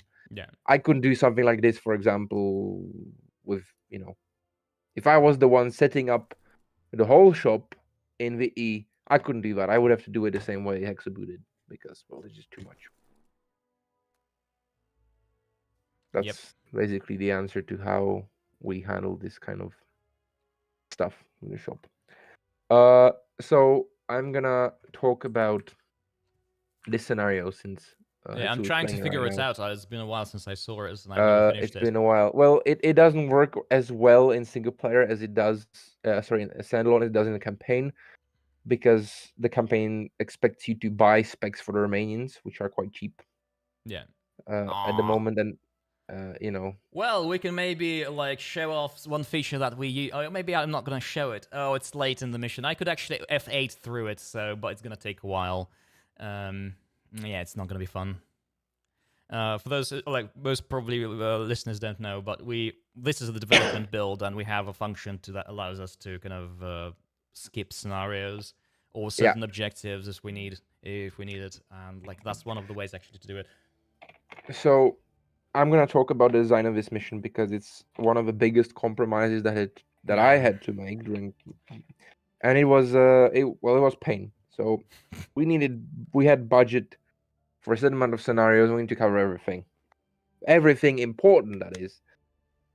I had to get Yugoslavia and Belgrade in there. I really wanted to get the Romanian frontier in there. I really wanted a Slovak national uprising. That's like it's a major military uprising during World War II, and it just isn't covered almost at all in video games. I don't think I've seen it anywhere else. Yeah. And I mean, obviously I'm biased, national pride and all that sort of things. So I wanted Even then, I'd like to defend you because we love covering things, the little things that aren't covered other places, as far as it's possible. So Czechoslovakia, I felt like it needed a bit of light in the bit of time in the spotlight. The Army Corps itself, well, it's one unit. It's not a consequential. It's nice. It has its own specs. The player can use it, but it doesn't affect the campaign dramatically. But this is something that I thought, oh, that'll be interesting. And we can implement some alt history via scenario variants in the campaign. So why not this? So I set out to researching the Slovak national uprising and basically plotting out the uprising in its initial start. The Carpathian campaign starts the same day the uprising kicks off in real life. And it allows me to do a few things. I'll now talk about the uprising very briefly. Essentially, for over a year, the officers in the Slovak army had contact with the exiled Czechoslovak government and with basically anti-German political groups in Slovakia, mainly the democratic-oriented and then the communist-oriented groups. And they were planning a military uprising to then link up with the Soviets and secure a co-belligerent status for the Slovakian army and Slovakia as a whole, and liberate it as a part of Czechoslovakia. There's a lot of political hankering because there were Slovak officers that had absolutely no intentions in cooperating with the Czechs and Czechoslovakia as a whole, but wanted to make sure Slovakia doesn't get absolutely destroyed by the Soviets as an Axis collaborator. And the others who just really wanted Czechoslovakia back. So there was a mirage of motives and ideas. And this projected itself very harshly on the result. When the uprising kicked off, the Germans were already aware that something was happening. Half the major commanders that were supposed to kick off with the main Slovak divisions that were ready to seize the Carpathian passes just chickened out or left their positions or didn't respond to commands, and just chaos ensued. And the Slovak field army in the east got disarmed within 2 days. One of the divisions fought for a couple of days, but it was scattered, and like 5,000 men managed, or 3,000 or 5,000 men managed to fight their way back to central Slovakia, most of them without their heavy equipment. And some of them joined partisan units. So that was a huge failure. In central Slovakia, what was left of reserve army mobilized, got together a force of about 30,000 men, and then when they mobilized, they managed to reach 60,000. But about a third of the soldiers didn't have any guns because the Germans managed to seize basically all field army depots with rifles and ammunition, both in the east and west. So it was a very tough situation to be in, and essentially doomed the uprising to fail if the Soviets didn't reach them. And even though they managed to fight for 2 months, they were ultimately doomed. And, well, the Soviets banged their head against the Carpathians, and they just couldn't reach them in time. What I have done here is that I have set the Slovakian field army in position around Prešov, which is where they were in real life, and the player has a chance to try and move them, wiggle them out of their position before they're overrun by German reinforcements, and try and wrangle out either the 1st or 2nd division to try and help him in the rest of the scenario. And the 1st division actually being commanded in real life by a Czechoslovakian royalist officer, actually try to participate in the fighting properly. That one is persistent if you manage to save the uprising. All right. That's the gist of it. The second division is not persistent because the head officer was like, "Oh, we're loyal to Germany," so most of his division was kind of left guessing what they're supposed to be doing. But it's nice to see that you can actually be a dick about this this campaign, like about this mission in this particular area. Actually, because when I tried this, I don't think I've seen anyone do this. But I like don't it's think I've open, like seen just anyone move do it, this. and like they're gonna be able to survive for a couple of turns. So yeah, I'm gonna be a dick. This is almost certainly going to be a less than successful playthrough because obviously this is pretty much me trying it for the first time. So After yeah, update. that was. Apologies. So that was the go ahead. that was the Slovak National Uprising. Originally this was supposed to be a separate mission. It would have worked. I wanted it to be a separate mission where I entirely focus on the whole surviving against the Germans with an inferior force, etc., etc. But here came our budget, and I had to merge it somewhere. So okay, I'll just merge it with the Northern Carpathian campaign with Petrov's front, and it's gonna be all sunshine and rainbows. Budget hit again, and the area that was Debrecen and Romanian frontier, where I wanted to portray the Romanian coup, where they were fighting against the Germans and then defending the frontier against Hungarians and Germans as separate missions. I didn't. Not enough budget, not enough space. I need to merge. So Debrecen and that got merged. And then we still needed more space. So I was like, well, we were gonna have to merge the whole Carpathian area into a mission. And while I was grinding my teeth, I was like, well, like, what else can I do at this point? So I enlarged the whole Slovak uprising scenario to go all the way to the Romanian frontier. And since at this time, when the Slovak uprising was kicking off, the Romanians were fighting for their border with the Hungarians and Germans, I was like, well, at least the timeline lines up. We'll see what happens. And I worked on it on and off for like a month. I started in like, I don't know, late July, and I finished it in late August because I was just like desperate to get it working. And thankfully, it ends up being a working scenario. There's a lot of ideas in it. There's a lot of things, a lot of vectors of approach, a lot of different battlefields. Like Slovakia is a completely different battlefield than the Carpathians with the Soviet Unions, and Romania is a completely different battlefield with you relying on Romanian units for the first half of a scenario, and then finally getting your Soviet armored units coming in to save you. So there's a lot of dynamic changes in the scenario, and it's probably its saving grace, because if it wasn't for that, I don't think it would have been as interesting, and I frankly was afraid it's going to be a terrible scenario.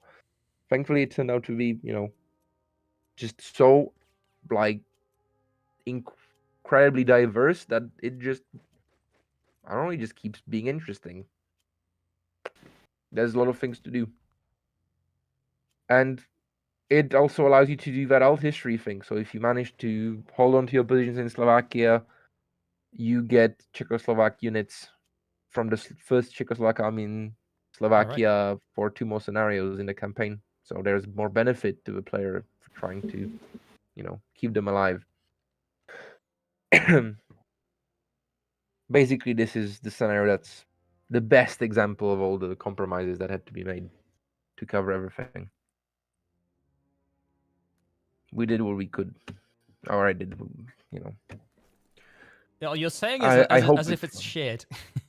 It's no, but I'm happy We with did it what we overall. could. But there is I have a lot of disappointment that I didn't get to very specifically target the feels I wanted from all these areas, right?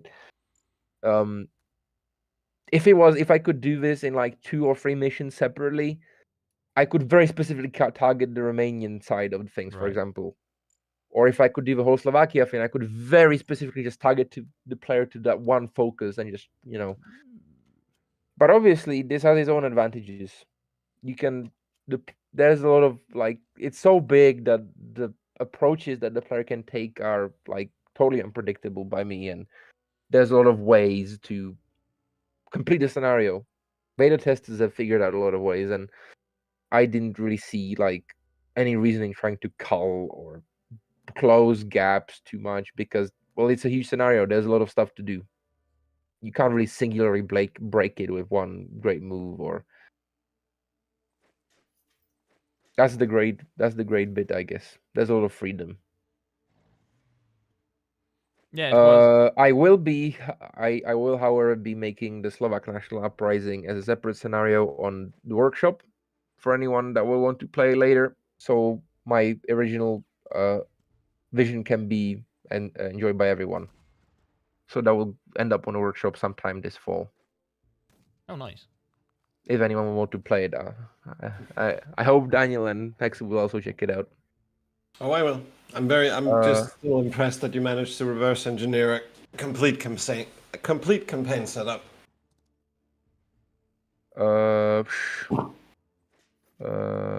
Okay, let's see. How did you make the AI so good as it is? We gave it so many instructions until it started behaving like an intelligent opponent. We forced it to do some good things, basically. Unity of Command AI isn't intelligent per se. It's just good at following instructions.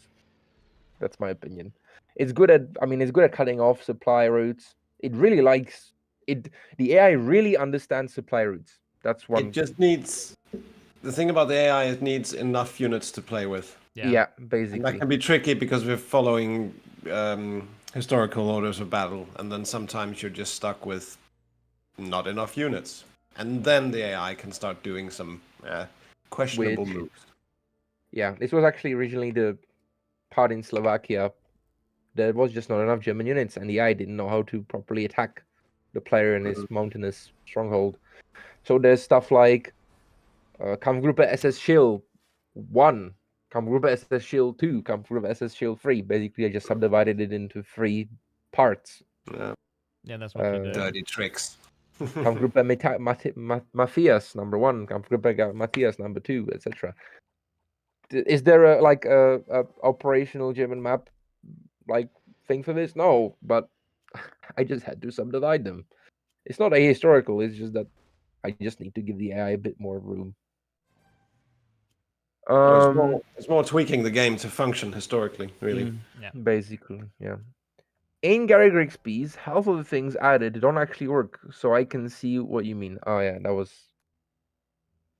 Yeah, that was back to there's no need for like multiple stats for everything. Like a few abstracted important stats that really works, and that comes down to Tom. That was sort of his his vision, his design, and something that I've been taught well. Also, are there any must-have HQ upgrades for the Soviet tank armies? This is probably a question for Hexaboo as well. Oh yeah, Hexaboo, I want to know as well. Must have no. Simple as that. Like we don't have that. You need engineering 3 bullshit. No, we don't have that. So that's the question, because what do you mean bullshit? That was always a beloved feature. Yeah, beloved feature. Like little like insider information. That message you've seen. People. Because Daniel knows that very well. That message you've seen, like, oh, you need level 3 engineering. That's hard coded. We cannot change the text in that message. It was like last moment addition. Because people... No, it wasn't even. It was. I think it was past last moment. I think it was after like several very specially worded reviews came in. Oh, yeah. I believe. I don't remember precisely. It's been some years now, but that was an emergency fix. And so, like, one of the advantages, because we went with these with tank armies as the persistent HQs instead of just like normal, I don't know, fronts, army groups, whatever. We went with these tank armies, which are mirror German panzer armies, so they don't get more range as you upgrade them. They just get more movement, and they have like different arrangement of abilities.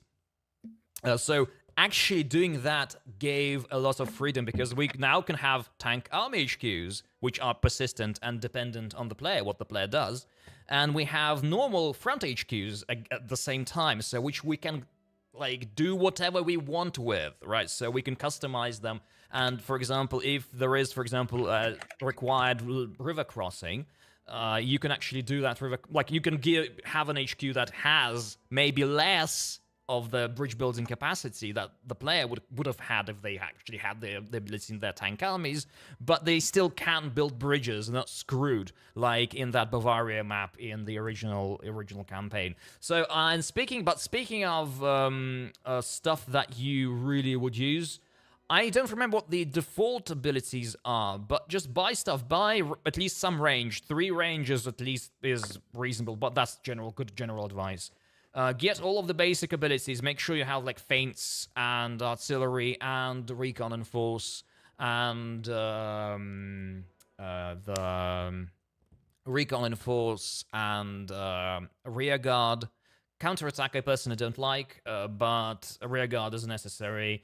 And motor pool. I think motor pool is level 2 logistics. So get motor pool, if nothing else, for cavalry, because almost always cavalry is ahistorically assigned to tank armies, and as already mentioned, cavalry with motor pool is insanely fast. So it's like very gamey, but like it's not gonna change. So yeah. So get everything except for intelligence and force pool, because I personally don't care about those branches, so they don't matter. No. All right, more questions. In a Monodessa mission, I captured and held Yashi, but in Yashi-Gishinyao offensive, Yashi was in German hands. It's a bug, or is it how it was planned? Haha. This is a really fun question because I think we've had to answer this like a million times to beta testers as well. We were very subtle with variants. There's a few, exceptions like Slovakia, which has a very consequential variant, or a few others, but otherwise, most of the variants we did were very subtle. So, for example, if you capture Yash, since you're asking about it, the Germans are slightly less fortified around Yash. The game just kind of, there's a big time skip, so you can imagine that the Germans maybe would have counterattacked, push you out of a town, or wouldn't have had the time to fortify. And that bridge that's north of Yash is now in your hands as the player, so you can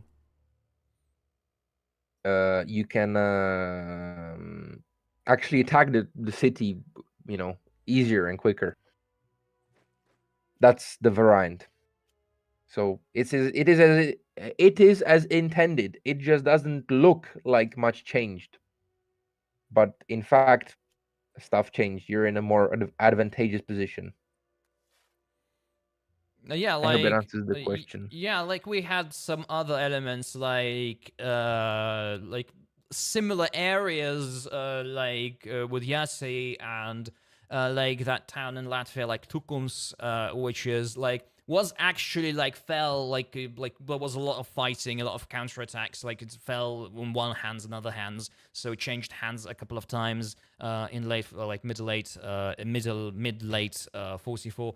And so essentially, if you see that, it's pretty much never a bug. We are aware of what we're doing in these maps, and generally, you can assume that between these two missions there was some fighting that made that place change hands, essentially. Yeah, and it happens again and again in the breaching Ostrava line, similar thing. Taking Žilina, similar thing. Yes, in Slovakia later down the line.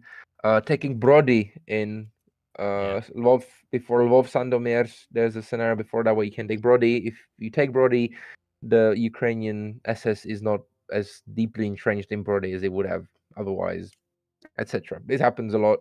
A lot of the variants are this subtle and less consequential than some of the big ones in, for example, Victory in the West. I wanted to make them like bigger, but sometimes they just would make the scenarios way too easy, or it would just be like free stuff you want anyway. Like they are like not must-have objectives anymore. Basically, a lot of them they're just like neat. Something's easier on turn 1 or turn 2 or turn 3 or however you see it. As a Slovak, I am very glad you included it in the game. Oh, you mean the Slovak National Uprising? Yeah. Happy to see that. If there's any Bulgarians around, Bulgaria gets in the spotlight a lot in the Into Yugoslavia scenario. We can look at that one later as well. Yep. It's a very... Testers really like it. I like it. I mean, I made it. It's a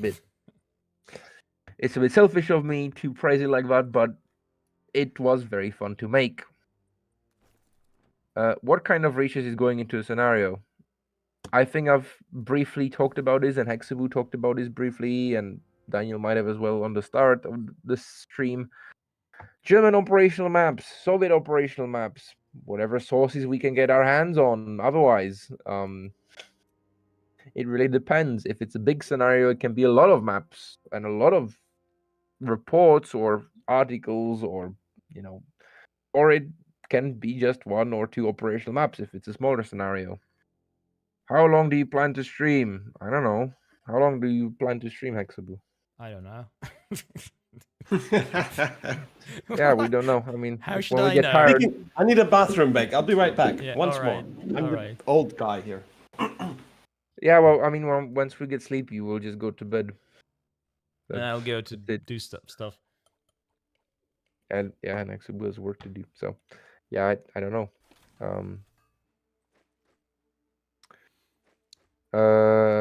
Did I miss any questions? What was the last topic? I just like lost. What was the last topic you talked about? Like the Bulgarians. Bulgarians and Yugoslavs. Yugoslavs were also fun. I want to talk about them when you open up into Yugoslavia, but very briefly, we've also included Yugoslav parties and HQs and units and specs. So not just Bulgarians, Allied Romanians and Czechoslovaks, but also Yugoslavians.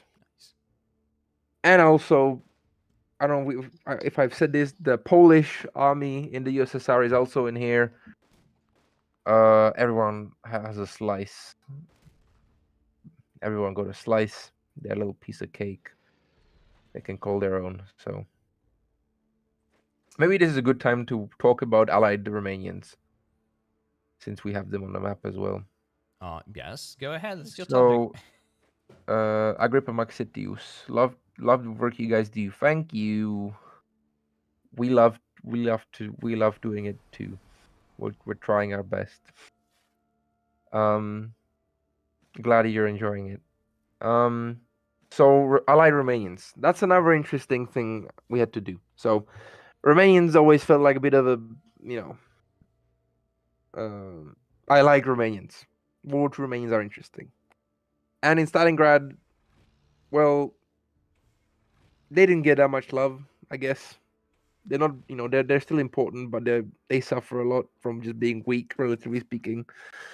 But again, in this DLC, they have a similar treatment to the Hungarians, but not as crazy. So they don't get a bunch of new models, etc., etc. But they do get a few new units. One, the Romanian Mountaineer units were slightly buffed to have one stronger attack. Well, because the Romanian mountain units were the elite of the Romanian Royal Army in this period, and the Romanians really poured their best men and equipment into them. So we want to reflect that. So for both Allied and Axis versions of Romanians, the Mountaineers are a bit stronger. Next was the new Romanian tank. Romanians were re-equipped with German Panzer IVs, Stugs, and some Panzer IIIs, I think. I'm not sure right now, but mostly T4s, which are Panzer IVs, and TAs, which are Stugs. So the Romanian armor got a new model, Panzer IV in Romanian colors, both for Axis and both for Allies. Another thing the Romanians got was Romanian motorized cavalry. I think Hexaboo has one on the ground right now. I think yes, I do. It's Is near it one of Miercurea. these? That's Czechoslovak. Or is it this one? So, you're saying Romanians, right? Yeah. So this is what I mean. Oh, you don't see, you see lag, right? Oh yeah, so I'm slightly behind. So inside there's of this Romanian regiment. cavalry, and then there's Romanian motorized cavalry. We've given them a truck. Oh, these guys. Basically, in this period, the Romanians before the Ashikishina offensive were kind of transforming some of their cavalry divisions into motorized / mechanized formations. They never got very far. They managed to include some armored tank units in them and motorized infantry and so on and so forth. So this reality is reflected in the motorized cavalry divisions that the Romanians get in this DLC. They're basically slightly stronger Romanian cavalry units. They have I think one or two. They have two armors, two armor shifts, I think, but they have the same stats as the cavalry. Yeah, they're a bit faster. And they're a bit faster. So that was another thing that I thought would be interesting. And then obviously remains of a bunch of new specs. And this is where the more exotic specs come in. So I wanted to make more interesting specs. I wanted to give the allied miners and Axis miners something interesting to play to play with. So the first interesting spec we made for Romanians was the Reshita AT gun. This is, I think, either a 4-shift or 5-shift Romanian AT gun. So it's a very strong AT spec. It's a 4-shift, yeah. But it also has an artillery shift because it was capable of firing like a normal infantry gun, like a ZIS-3, but it's better than a ZIS-3. So that's the first thing we thought of, giving Romanians a big hunky AT gun with more versatility. Then obviously they have the standard range of specs. They have a cavalry spec, which is just recon cavalry. They're not very strong, but it is a cheap recon spec. They have some normal AT guns. They have some normal big artillery guns. They have assault engineers. Obviously, it's just a pioneer unit, but it's called Pionieri Assault. And what I did basically there was make a Romanian spec that has very low defense. It's placed very far. It's placed very far up front on the attack, but very far back on the defense, and it has very high extra attack for the unit. So you're essentially just paying for an engineer unit that really just helps you more when attacking, but doesn't help you much when defending. And then we added the Moti spec, which is a special forces spec, and this is inspired by Moti is referring to a national group of Romanians in this general area of the Transylvania that joined the Romanian, that were in Romanian formations. They're basically an ethnic subgroup Romanian. I don't want to say this wrong, but they live in their general area.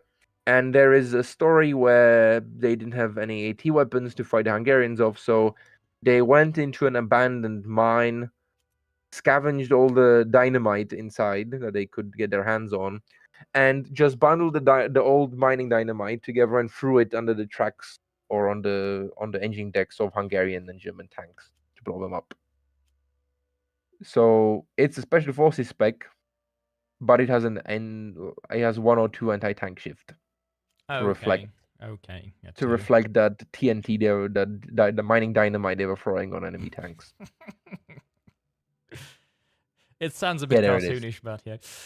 It does, but I mean, it's flavor, it's fun. Yeah.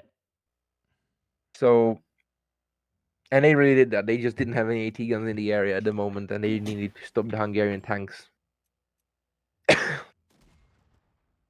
There's a question here that asks why engineers are so suicidal. Well, essentially two reasons. One is kind of realism, that those kind of assault engineer units that these specs are representing did take very high casualties whenever they were engaged for real.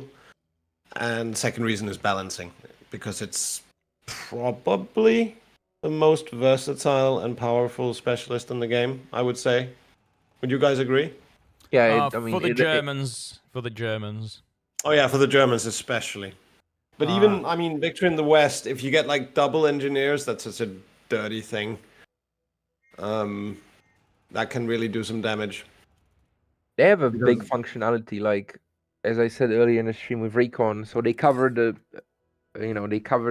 elite spec steps of your division if you have them on elite division. So that's one thing. They protect it from losses.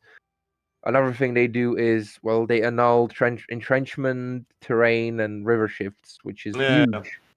And once you double them up, then they like can remove double layers of entrenchment in one go, and like they're essentially so powerful that they need to be held back a little bit. And also, there's an aspect of realism in it, back to the losses that would be taken in those types of units.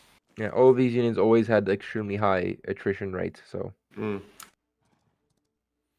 I have a question. Yeah, go ahead. Specifically for you, Hexaboo, because in the Unity Command 1, in the, what was it called, Red Turn DLC, there was always one mission I found rather underwhelming, which is the final mission. The what's it called here? Let me just take a look. The I Berlin. don't remember. Yeah, let's see. Berlin. It's just called Berlin. Okay. Were you happy with that one? Because I haven't tried it yet, and I'm looking forward to trying it in Unity Command 2. You mean like, were I happy with the new one or with the old one? Yeah, the new one, your own one. Difficult to say, because it's kind of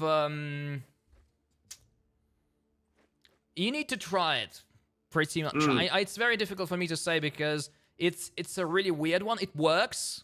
If like I'm really happy about it because like you have so many units, you have a shit ton of units, like you have a million, trillion, jillion units, right? So and you need like to manage that crowd. Obviously, it was not very easy to make it like an interesting challenge also, because like like you need to almost invent units, right? So yeah, I remember that from Victor in the West, like making the final missions against the Germans a challenge is sort of.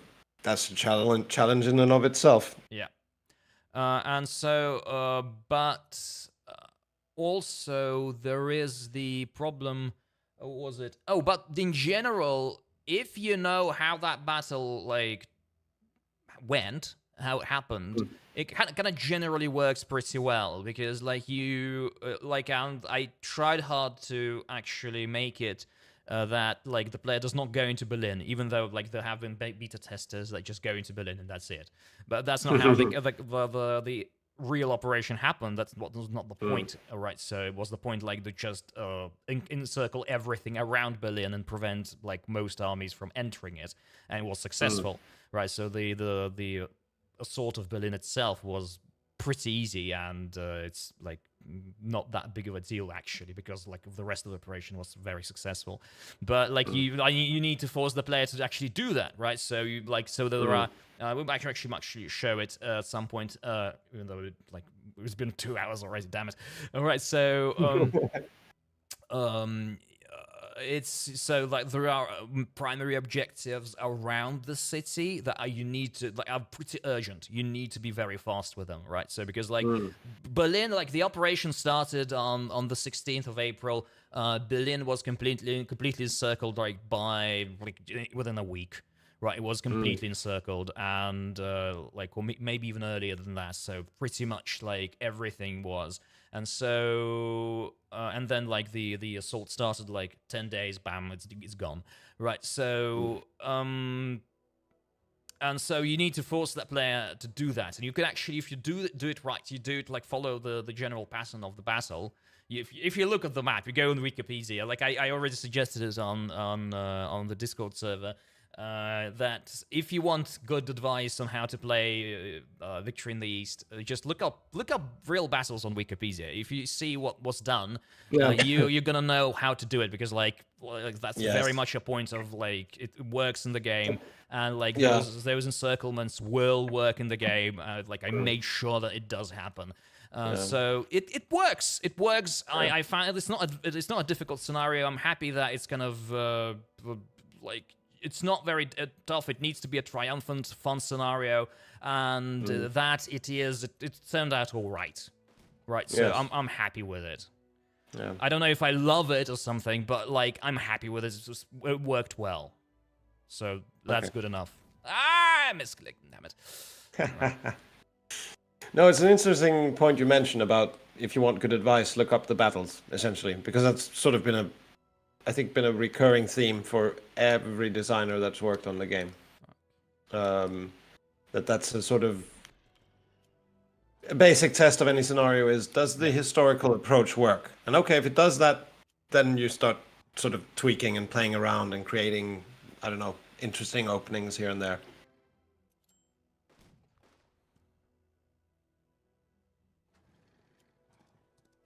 But it's definitely true with... I can vouch for my stuff. It's definitely true with Kursk. It's definitely true with Victory in the East. At least the stuff I did. I'm sure Frank has followed a similar approach.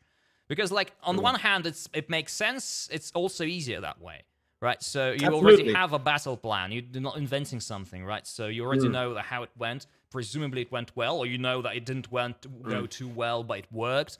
Right, so yeah, it's a pretty obvious approach, and it works. It's sensible. Absolutely, and it's also why I always had a harder time doing ahistorical stuff, because there you're not limited by quote unquote reality, which can be difficult actually, because then you have too many options, and you need to start sort of keeping things within reason without having a guideline from history, which can be tricky. Yeah. Which is why I always tried to offload the ahistorical stuff to others. Yep. Same here. Yeah, this is the answer, people. By the way, why we don't have an alternative scenario branch in Victory in the East. No, it's not budget. It's not none of that bullshit. It's only because I hate alternative scenarios. But I am the major advocate of that stuff here. Well, you got an entire campaign, so yeah, there's alternative stuff there. Yeah, just don't touch it. Don't touch it. I actually it would have been interesting actually to do certain scenarios, alternative scenarios, because you can imagine things, and we've like Frank already mentioned it. There have been like thoughts about like making an alternative history branch for Victory in the East, because there is a historical precedent. There is an interesting like historical juncture where one decision was made in favor of the other, and it could have brought out a different outcome. Right, so, but we didn't go there because it was too big, and because I hate, apparently, making alternative scenarios. Right, and these motorized divisions are screwed. Ooh! Mishkolts is empty. By the way, this 4 command point entrenchment is my fault, by the way. I told Frank that like it was way too easy to entrench, and now look at what's happening. It's impossible to entrench. Yeah. Anyway, guys, I'm just noticing the time here, and I sort of slowly have to go. All right. Let's wrap this scenario up, because we have one more, and I want to show the Bulgarians before we. Oh, there's Bulgarians. Oh, you wanted to show Bulgarians? I didn't. Because there's a question. Why not just end the current scenario and show the others without playing them through, as they take a bit of time to finish? Yeah, this one is huge. Yeah, like, let's just try. I kind of want to jump into Yugoslavia, since we can kind of show off the other nationalities a little bit more there. All right. The Yugoslavs are really funny, and the Bulgarians are also nice. So we'll jump there. Why not? How did you make up the Meanwhile- alternative history lines? Yeah. I think Adolf is if it's in relation to this DLC, then that's for Balaton, right? Should I just answer the Balaton question as concisely as possible? So the Germans had this great plan of, after the Yashi area started to collapse, we'll just reform on the Foscani Galați line on the Prut River in Romania. It'll be fine, guys. And then Romania switched sides and everything became chaos. And, well, they tried to coup Romania as much as they could. They were like, it worked with Hungary. It worked with Hungary later, but they were like, well, it worked with Italy, kind of. It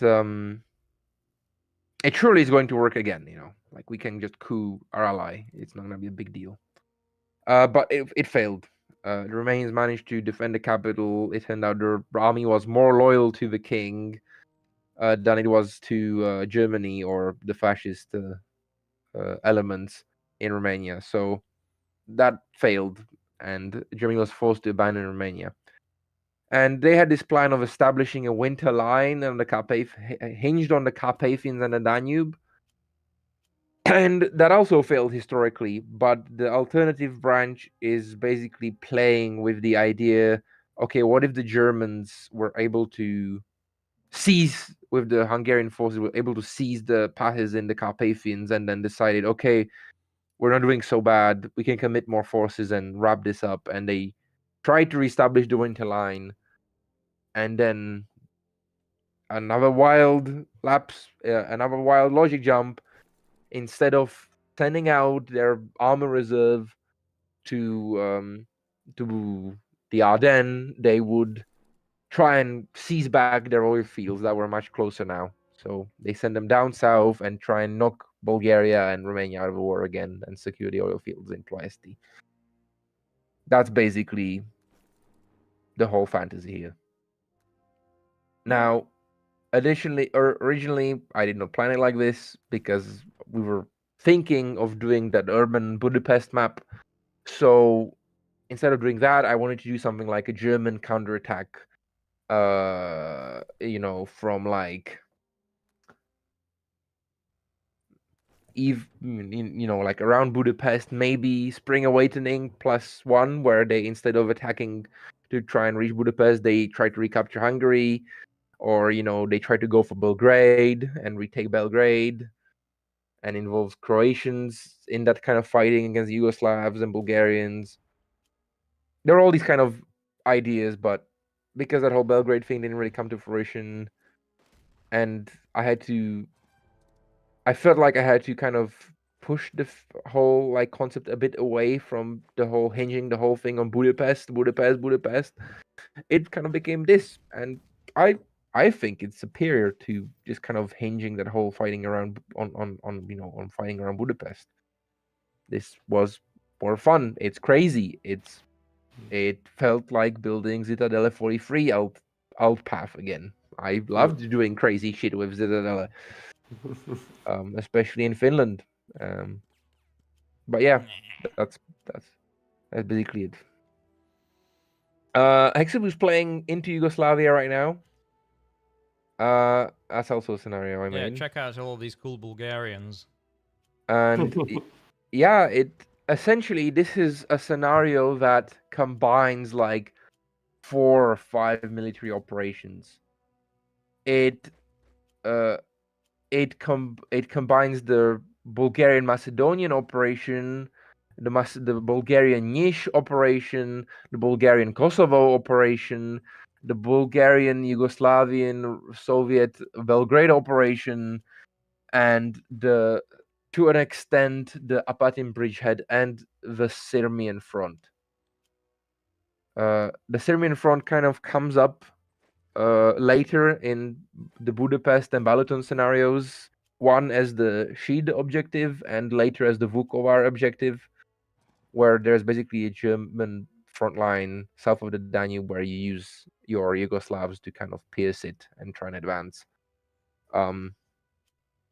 It's a nice, neat little episode of Yugoslavian forces forming up normally as army units and fighting the Germans on like a small section of a front side of the Danube. And here we have the Yugoslavian corps in the mountains coming out to try and take Yeah, Belgrade. the cool models they got. Yeah, they're really nice. The Yugoslavian partisans. I wanted to, well, Tito try to fight out from the mountains and reach Belgrade before the Soviets. Historically, that failed, of course. Now you can try it as the player. You're probably not gonna succeed by yourself with partisans, but you can try. And they also have their own special specs. I really wanted something special for Yugoslav partisans. So they have very specialized, very cheap specs. Like, as you could see, like Lovci na Tenkove, they're supposed to be like Catches units with something. They're supposed to be like units with scavenge anti-tank equipment, captured tank destroyers, and small AT guns that they could capture from Italians or Germans. So it doesn't really do much in terms of defense or attack, but it just gives you that AT shift without doing anything else, and it costs like 10 prestige in the shop. Or there is the Bombashi, which is that's based on a real Yugoslavian World War II. I don't know if it's a unit or a military group. It's hard to describe when they're partisans.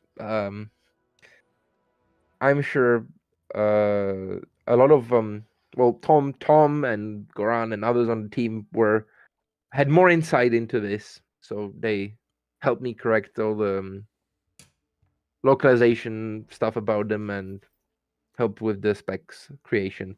So they meant like engineers or assault pioneers for the Yugoslavs, but they have an RT shift because they were throwing grenades a lot, and they had some other like homemade explosive devices, rocket launchers and whatnot. They look a bit like mortar Panzerfausts. I saw them somewhere. Don't remember where, but it looked goofy and fun, so they have an RT shift now.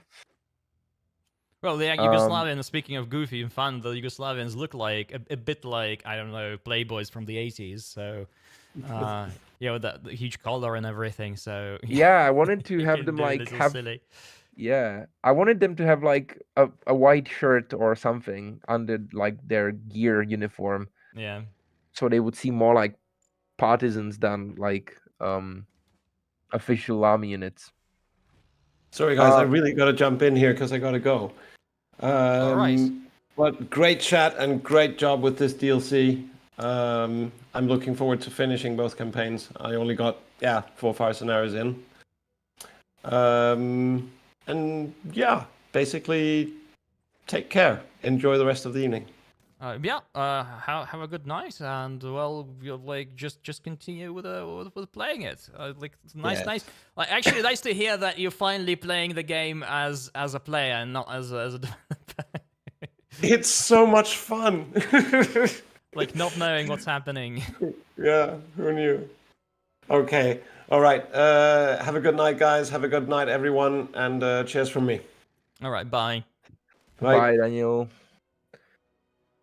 All right. We got 14 people on. Any new questions? No. Nobody's leaving. Nobody's leaving.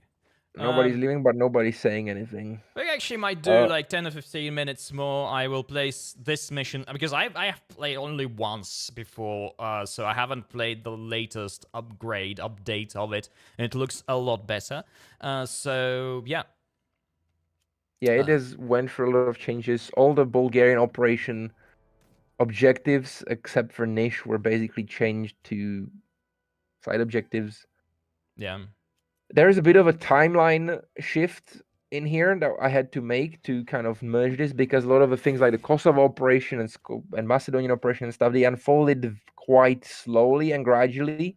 So by the time the Soviets captured Belgrade and were up to Apatin and stuff, the Bulgarians were still slogging it out with German units in Kosovo and Yeah. around Macedonia and stuff, and beyond Nish and so on and so forth. So it is kind of necessary to. It was kind of necessary to do this, like so. No? So here Hexaboo is trying to take Strumica. That was also a Bulgarian military operation aimed at basically severing the link between Greece and German controlled Macedonia. Which is here. Yeah, we've got some normal Bulgarians, and we also have the Bulgarian Armored Brigade that's featured in 2 scenarios in a campaign. Which is, I'm assuming, this. Oh yeah. And I also would like to point out this little thing because I'm really happy that I did it at the beginning. As you can see, you may have noticed, dear viewers, that we've got like these wonderful red icons with a red edge, like spec icons with a red edge. And so the whole point of them was to mark the Soviet ally specific specialists. So essentially, the situation with all of these Soviet allies in both of the campaigns actually is that they can take both. Like the Soviet units can only take Soviet stuff, but these ally units can both take Soviet or their unique units, unique specs, right? So because like essentially the design idea here was that Soviet specialists are by design weak.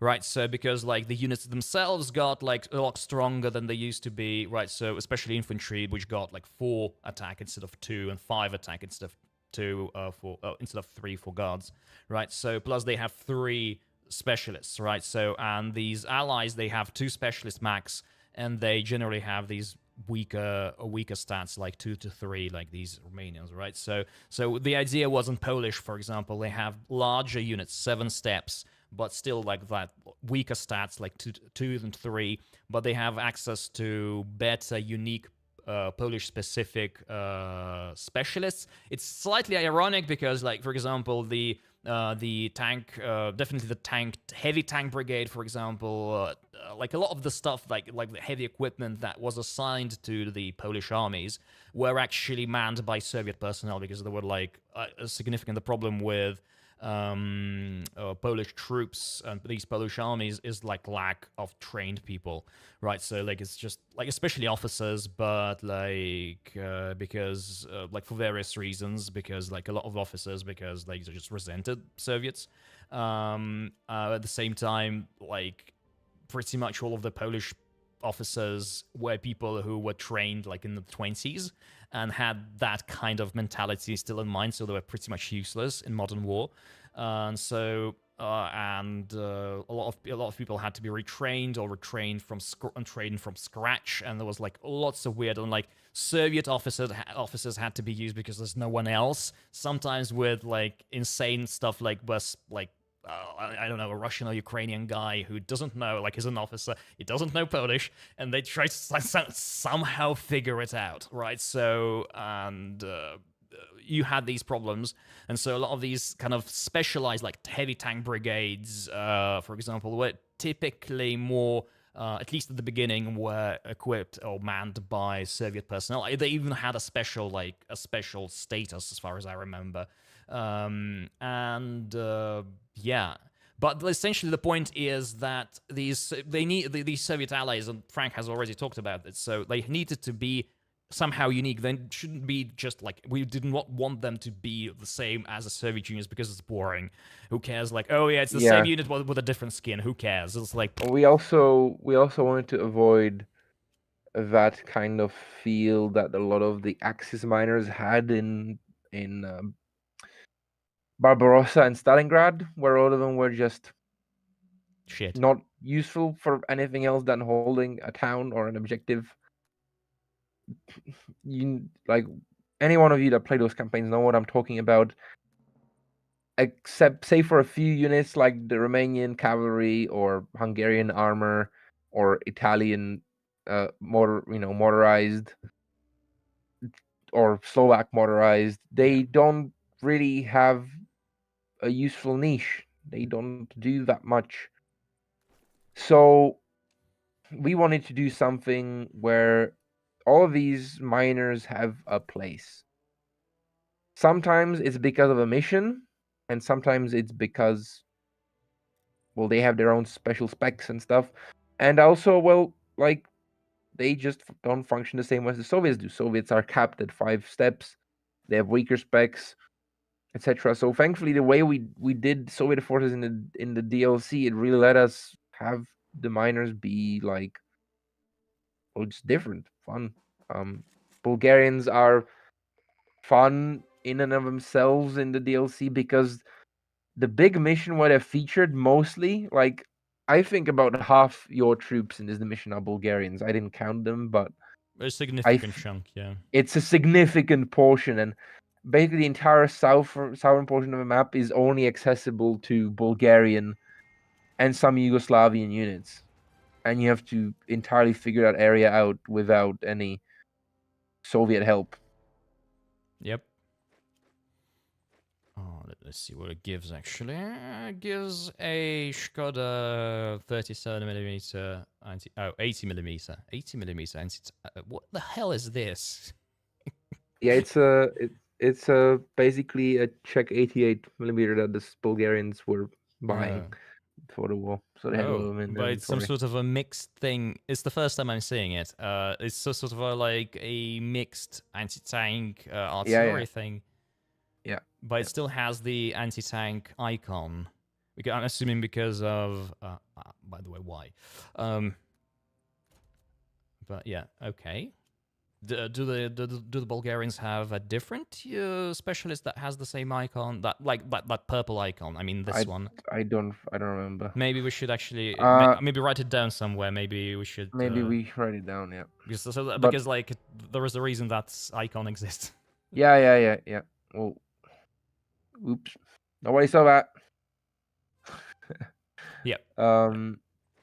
Well, that's but the it's reason there, we are yeah. playing this. We're not here to entertain you people. We are looking for bugs. Well, this is more like a silly gooby mistake that one of us made. It is a hybrid spec because I like hybrid gun specs. Yeah. They're fun. They also have. It's funny. The Bulgarians have a Maybach spec, which is a tank spec. It's the story behind that spec is when I was looking up Bulgarian armored vehicles. Well, obviously I found pre-war Czech and French vehicles, but Panzer IVs and Stugs were made by Maybach, of one of the things. And in some sources, the Bulgarians write Maybach T4, Maybach T3 before the designation. Sometimes they just write T3 and T4. And I was, okay, this is gonna sound very similar to the Romanians. How do I didn't want to go overboard with specs on Bulgarians. Yeah. Because, well, they don't appear as much as the Romanians, for example, in the campaign. And I needed an umbrella term to kind of cover their armored vehicles left over by the Germans. And Maybach seemed like a funny, nice way to encompass Stugs, Panzer IIIs, Panzer IVs, all these kinds of vehicles that they had access to. Yeah. And then obviously they got loads of SUs and T-34s from the Soviets afterwards. The Bulgarians were treated, way more preferentially than Germans were. Than the Romanians were by the Soviets. Yeah. Maybe because they had a communist coup right before the Red Army rolled up into Sofia. Well, the thing is that there was with Romania, it's a much less clear situation. Obviously, they had this coup that overthrew Antonescu, and they joined. So you have this kind of thing that they did not have a popular uprising. They did not have a movement that let's kick out those fascists and we're gonna no, there was not. It was a coup. It was a coup essentially, right? So that overthrew that the king supported, who got the top Soviet military award, right? So for that. So probably the only king actually who got that, because there were only 12 people who got it. And so the Order of Victory. And so in Bulgaria, you had like a popular movement, right? So you had a popular movement that like took over. Essentially, like the Bulgarian government collapsing wasn't like really interested in generally fighting. All right, so it was had like a very passive role generally, except for Greece, and definitely not against the Soviet Union. That's a huge element to it. Plus, you had effectively that Bulgaria did not like sustain significant losses. It did not like fight a lot, so it had plenty of manpower. It had like still like intact officers and stuff, and an intact officer corps.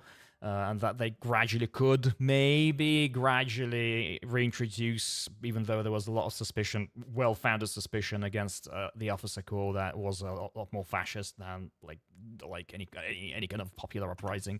But like that's you have these different conditions that kind of affected the attitudes, because like you had like after Poland, for example, the biggest recipient of Soviet military support, right, of all kind, was Yugoslavia, for example, like by a huge like obviously Poland was getting like 30 or 40% of all of Soviet military support in late war.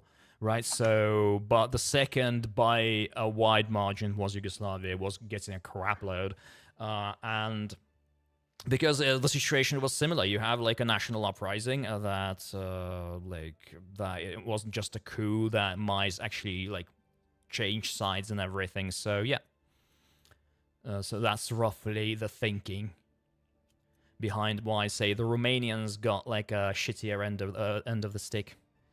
Yeah. Another rough thing for Romanians was when they started fighting the Germans, they put out a request. A lot of their units were on their way to start fighting the Germans, and the Soviets were just picking them off, capturing them. Yeah, the Bulgarians didn't actually fight the Soviets up until then. I don't think they fought anyone really. They joined the occupation duties in Yugoslavia, so they fought Yugoslav partisans. But as far as I know, they didn't get directly involved in the invasion of Greece, and they didn't get directly involved in the invasion of Yugoslavia. They just joined in the occupation duties in both of those countries, obviously. Oh yeah. But what I was going to say, the Romanians. So a lot of, for example, the first armored Romania Mare division is still in relatively good shape after Yashi Chisinau was going down south to Bucharest to help clean the Germans out, and it got held up in a traffic jam, and the Soviets got up to it and just captured the whole division and interned the personnel until the end of the war. And the Romanian government tried really hard to kind of wrestle the POWs and equipment that the Soviets captured.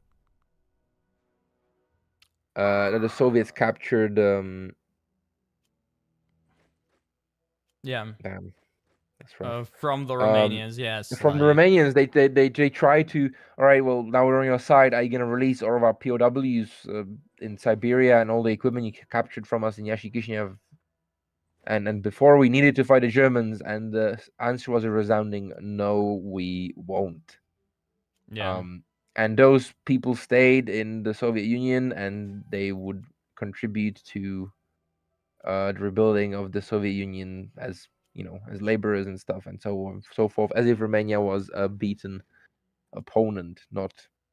Yeah, so like with the like a lot, but pretty much those prisoners of war had a choice of joining actually the resistance. Well, they did. Some of them joined the Tudor Vladimirescu division, for example, which was a Romanian division fully under control of the Soviet command. It fought with distinction around Debrecen and so on, and it was later, it was essentially important in keeping the Soviets in control of Romania after the war.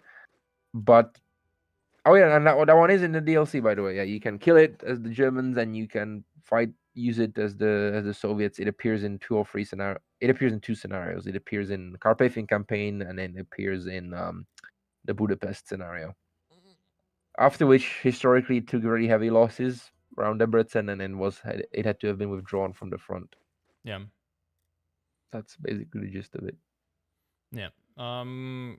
Yeah. But do you have the kind of the first Yugoslav brigade? Speaking of stuff that was created by the Soviets, because it has like a sad story to it. I don't think we have that one. If it was the armored one, that one isn't there. The thing with Yugoslavia is I also wanted to portray the other fighting that was happening, like around Mostar and Sarajevo, and Yugoslavs and Soviets pushing up to Slovenia, where they managed to trap the German and Croatian forces in that one mountain pass, where they were trying to get to Austria. Yeah. Where they were essentially all captured, and the Croatians were bad things happened to them. Very bad things happened to them. Yeah. But again, I remember, yeah. But again, I didn't really. There wasn't really enough space for it, and some battles weren't that big. Yeah. So they were not covered, sadly. But it's not something that maybe I will cover myself in my own production and stuff later down the line, or maybe we will consider going back to Yugoslavia and UOC. I don't know. Maybe there'll be like a Balkan DLC. Who knows? Yeah. Wouldn't you like to know, guys?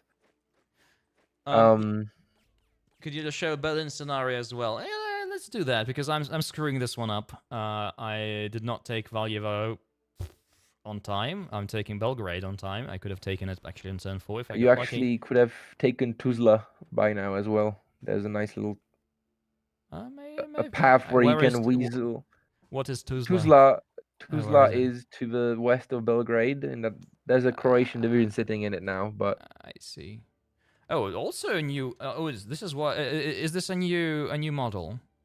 By the way. No, it's an older Croatian model, but this was in Victory in the West, for example. It spawns in there. Damn it. But there's a little dirt path you can take from where the HQ starts. I see. And you can just take it unprotected by like turn 4 or 3. I see the picture. I didn't know about it. One of the testers did it, and I was like, "Oh, that's quite clever. I'm gonna leave that in." Yeah, sometimes exploits are not bad. It's not really an exploit. It's kind of the way you're actually. I just didn't realize that's the way to do it. But I mean, you can capture it obviously by force, but it's much better this way. Okay, so this is roughly the situation of me playing like crap. But this is my second try trying this mission altogether, and first try actually doing this updated version. And so yeah, this is interesting, and like going around with these. Oh yeah, I'm really playing like crap, like not moving the not moving the supply hubs. Right. So and this is roughly like this one is a sprawling one, another sprawling one. I was actually planning to do like a bunch of small ones, and we ended up like doing these huge ones. Yeah, you get like lots of access to all of these Soviet allies, and they have like unique specs and unique actually unique stats included. Like also like let's not forget that I've just realized actually I did not know that the Yugoslavian infantry has mountain style of movement, which means, they have mountain movement, which is really nice for all. It's another way they're distinguished from the other allies is because they've been fighting in the mountains. They're partisans. They're formed from partisan units, and I was like, okay, well maybe they deserve mountain movement. Oh, by the way, yeah, like let me just switch. This is interesting. I will get to. The problem with Into Yugoslavia is that it's in the Victory in the East scenario campaign, and I hate that campaign. I really don't want to play it. So yeah, like eventually I'll get to this and I'll get it to 100%. But like this is interesting and this is huge, and this is like a very nice showcase of all of the different allies you actually get. This is this works really well because like you have four different armies essentially fighting here against the Germans. Soviets are like a quarter of all Yeah. the forces you have, maybe even less. Right. Let me just switch to the to Berlin. Let's just show people Berlin.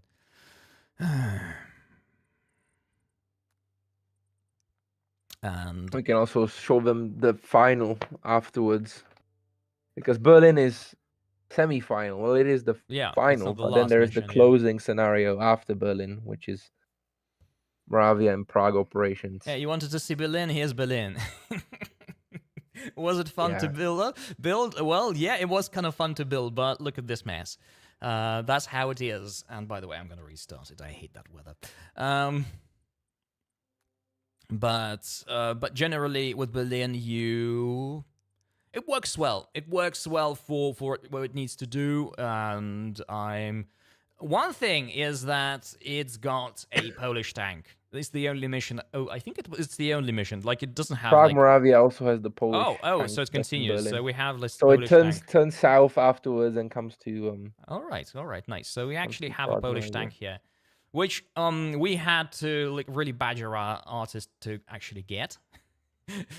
Because that was a bit of a because this DLC has a lot of new visual assets. As you can see, you've seen all of those new uniforms for Bulgarians and the Yugoslavians, and the Polish are the easiest ones. I just ask, give them just like a Polish flag color uniform, and that's pretty much it.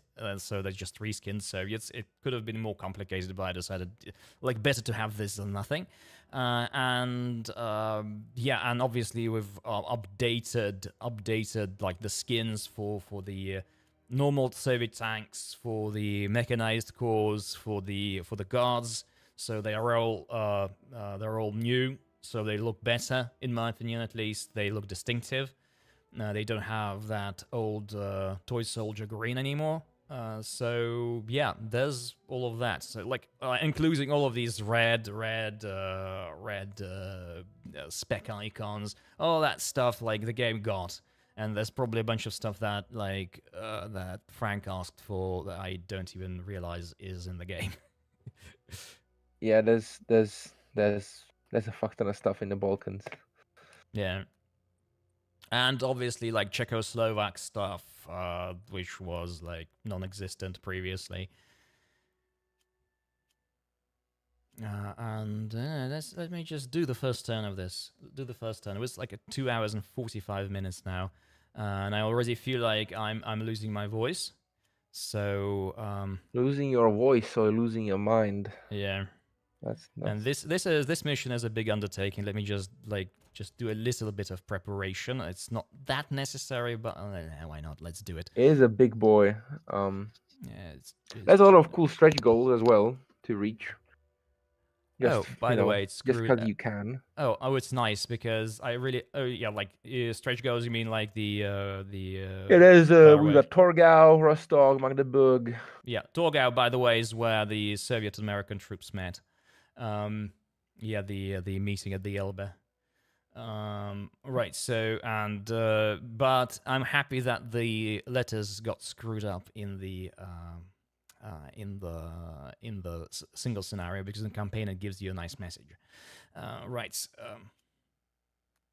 Oh, does it actually? I never noticed. I need to load this up right now in the campaign. I'll have to load it up in the campaign because I never realized there's a message in that. I asked before I personally said, actually, I did not ask. I just said I said the letters for these objectives. So I said very specific letters there. It's not fuck, by the way. Right. It's not Bleat either, because you need 5 of those. Yeah. Let me just give these guys lots of artillery and stuff. Interesting thing when I saw this scenario was I thought about immediately, oh, it's interesting that you didn't put the area, what was that area called, where this German high command was south of Berlin that Konev broke into. Oh yeah, like it's roughly here. It's not Tettau, but it's basically a forest hex under Berlin is where I would roughly have put it. And you put, I need to check where it was. I'm gonna look on maps real quick. It was, where was it? This is Berlin. I think it was in Zossen actually. Yeah. So I think the German High Command General Staff was in Zossen. Yeah. The thing is, like the thinking behind these objectives is like this Pankow, Ketzen, and Teltow objectives are. You essentially are supposed to take them much earlier than Berlin itself, right? So Berlin is turn 6, you don't have to rush it. But like Pankow, Teltow, and Ketzen, you actually have to do it. As you can see, they're around Berlin. So you kind of what you need to do. Oh, yeah, you see the pointer. So you essentially need to do what was done by the first Belarusian and first Ukrainian fronts, right? So you need to go through Pankow towards Ketzen, bypassing Berlin, go to the south towards Teltow. Most like in the south, the first Belarusian was not very successful. It like managed to break through in the north, largely bypassing the so-called like the famous Zelo Heights, right? So, and the first Ukrainian actually crossed these rivers, bypassed Cottbus, which became a fortress. It was like no, not worth actually trying to beat your head against, right? So they went in this direction towards the south, and they reached like Teltow by the 23rd of April, I think. So like there was already fighting in Berlin, but you don't need to do it like you don't need to rush Berlin immediately. You need to actually encircle it and then take it, and then like do a crap ton of prisoners. Actually, not a lot. Like now that I think of it, it's like just 100. Yeah, it's 100. Yeah, let me There's just way start more it. enemies on the Let me map just then. start it. Whatever, let's just do a little bit of it. Oh yes, I see the little Volkssturm units. Oh yeah. Lovely. Actually, like I expected there to be more of these Volkssturm units and like these crappy units, crappy infantry units. It's not just the Volkssturm; it's essentially like all the German militia, all these like the way units like factory defense units or like building battalions, and like all of these stats are specifically reflecting that it was 1, 2. Very little movement, a little bit of anti-tank, and that's it. So because like essentially one of the innovations, I don't know if it's mentioned in the DLC description, it's like we've introduced a lot of new German units, right? Primarily these low quality late war German infantry, which is now we just not just like the good old 4-3 classic infantry divisions, strong ones, which actually got a little bit more anti-tank capability than they used to. They used to have 1, now they have 2. But then we have like this German reserve infantry, like all of that stuff that the Germans managed to cobble together from the reserve army in late war, right? So all of these 500 and something divisions, 700 and something divisions, right? All of that stuff. So they have weaker stats. They essentially have the same stats as the Soviet divisions in early war, which kind of is also, in a way, representative. All right, so and we also use this for like weaker units, weaker versions of certain like normal infantry divisions, like if the Torda, for example, has all these like Mod Podge Kampfgruppen that are formed from reserves, replacement battalions, shattered like remains of stuff. So a lot of Kampfgroups or groups, like when German operational maps really like these like Gruppe something, like Gruppe Becker, Gruppe Mafias, Gruppe Weidling and whatnot. All these like random officers and majors taking whatever they had and just cobbling it into a camp group. So a lot of these, unless specifically known to be like armored units or whatnot, are usually this type of infantry. For example. Yeah. So it actually provides a bit more flexibility, but also kind of reflects the historical reality of like what German army was late war. Absolutely. Right. That's basically. Are you feeling tired already? Quite right. I was going to make a comment that Steiner's counterattack will surely stop you. Oh yeah, Steiner's counterattack is like one of these like silly units, like this like huge pile of silly units that like Is just that tries truck to. one? Is that the truck one, or is that the Steiner group somewhere?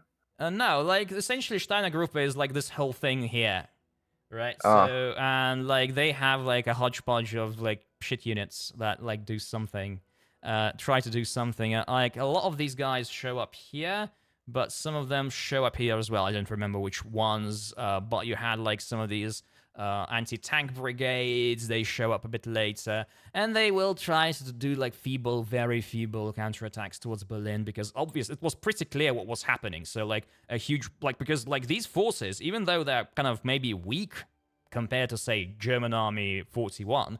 They're still very, very numerous. There are lots of them, right? So they managed. They had a lot of time to actually to build these defenses and bring a lot of troops there. So it wasn't weak. It's actually a very common misconception that Germany was kind of defeated at this point, and it's like all this wasn't for nothing. It's not true. So like there was still significant forces here and elsewhere, which is why like capitulation was necessary, because you have like Germans still fighting here, still fighting in this area, for example, still fighting in Courland. Right, so you have all of these places. Still fighting in Bohemia and Moravia, for example. Yeah, absolutely. At a time when Berlin was falling, Ferdinand Schöne was commanding Army Group Middle, based in somewhere near, I don't remember where his HQ was, but it was somewhere in Bohemia. And he essentially reported to the High Command that he is able, using the Bohemian heavy industry, to make his own ammunition, replacement vehicles, and even making synthetic oil for his units. Yep. So and well, he was claiming that he can cover his unit's needs. That was probably not the case, but they still had a significant like industrial base in there. Like during this part of the war, whatever was left of occupied Czechoslovakia in German hands was producing something around 30 to 40% of their equipment. Yeah. Yeah, there's a similar situation with East Prussia, for example, because like Königsberg and was like this huge center of not necessarily military industry, even though there was military industry as well, military logistics. So you have big warehouses, you have some military industry that you can actually make your own ammo or convert stuff from, like, I don't know, they used like stuff for internet for ships to convert it into like I don't remember, like it was explosives, for example, from shells, like ship shells, right? So converting, like using it to make ammo for land troops, stuff like that. They actually had like capacity there as well. This was one of the reasons East Prussia held longer than other places. So yeah, you have this stuff, and we actually are going to break through next turn. This was the first turn. Yes, Ferdinand Schöne, famous for being harsh on deserters and then deserted when the Soviets were close to capturing him. Yeah, he was like, oh, I can't just tell my troops to surrender in Czechoslovakia. Oh no. Anyway, I'm dropping my uniform and I'm flying to Bavaria or somewhere. I don't remember if he flew to Switzerland actually on a Stork plane, and he just fucked off and left his units to figure out if they want to surrender to the uprising in Prague, or if they want to surrender to Soviets coming from Berlin or Moravia and stuff. Just kind of ditched them and left them there to figure it out on their own. Yeah. Because he didn't want to sign the capitulation papers or something. I don't know. He was a goofy guy. And very dedicated. A huge asshole. Yep. So dedicated, in fact, he had to run away by himself. Others like Model took the other way out. Yeah. Right. So I said Steiner's counterattack. Yeah. That brings me to an idea. When we were designing when it came down, like, all right, we want we want an Axis mini campaign to kind of wrap it up with the end of the war with the Soviets. Was East Prussia, East Pomerania idea that kind of floated around. So Steiner's counterdeck is definitely something that could have been featured as maybe a last scenario. Yeah. I mean, it's interesting. It could have featured stuff like Operation Doppelkopf, some fighting around East Prussia. The original Guderians planned to use the armor reserves that were sent later to Hungary for Flurixewachen to be used in Pomerania and Eastern Germany to try and attack Zhukov's flanks, because that was right after Zhukov stopped in front of Berlin for a short period, and he was stretched far. You know, there were still Soviet troops trying to siege down Poznan and Breslau. So there was definitely some space for some alt history here, maybe trying to stop the Germans. The Soviets, try maybe retake Kustrin or the lines on the Oder or something like that. We pretty much actually Definitely. have it in Victory in the East, but for playing as the Soviets, we actually have that. Oh, nice. I didn't play this bit of this. I didn't get to test this part of the campaign very much. So It's the East Pomerania scenario. So yeah. So they go on the attack. The Germans, yeah, they actually historically launched a limited counterattack instead of the bigger one that Guderian wanted, and the results were like mixed. Let's do like final thing. Or just like let's do like final 10 minutes. I'm gonna launch that mission because it's the first turn. Because here, as you can see, guys, like there are crap loads of units. I have told you what to do.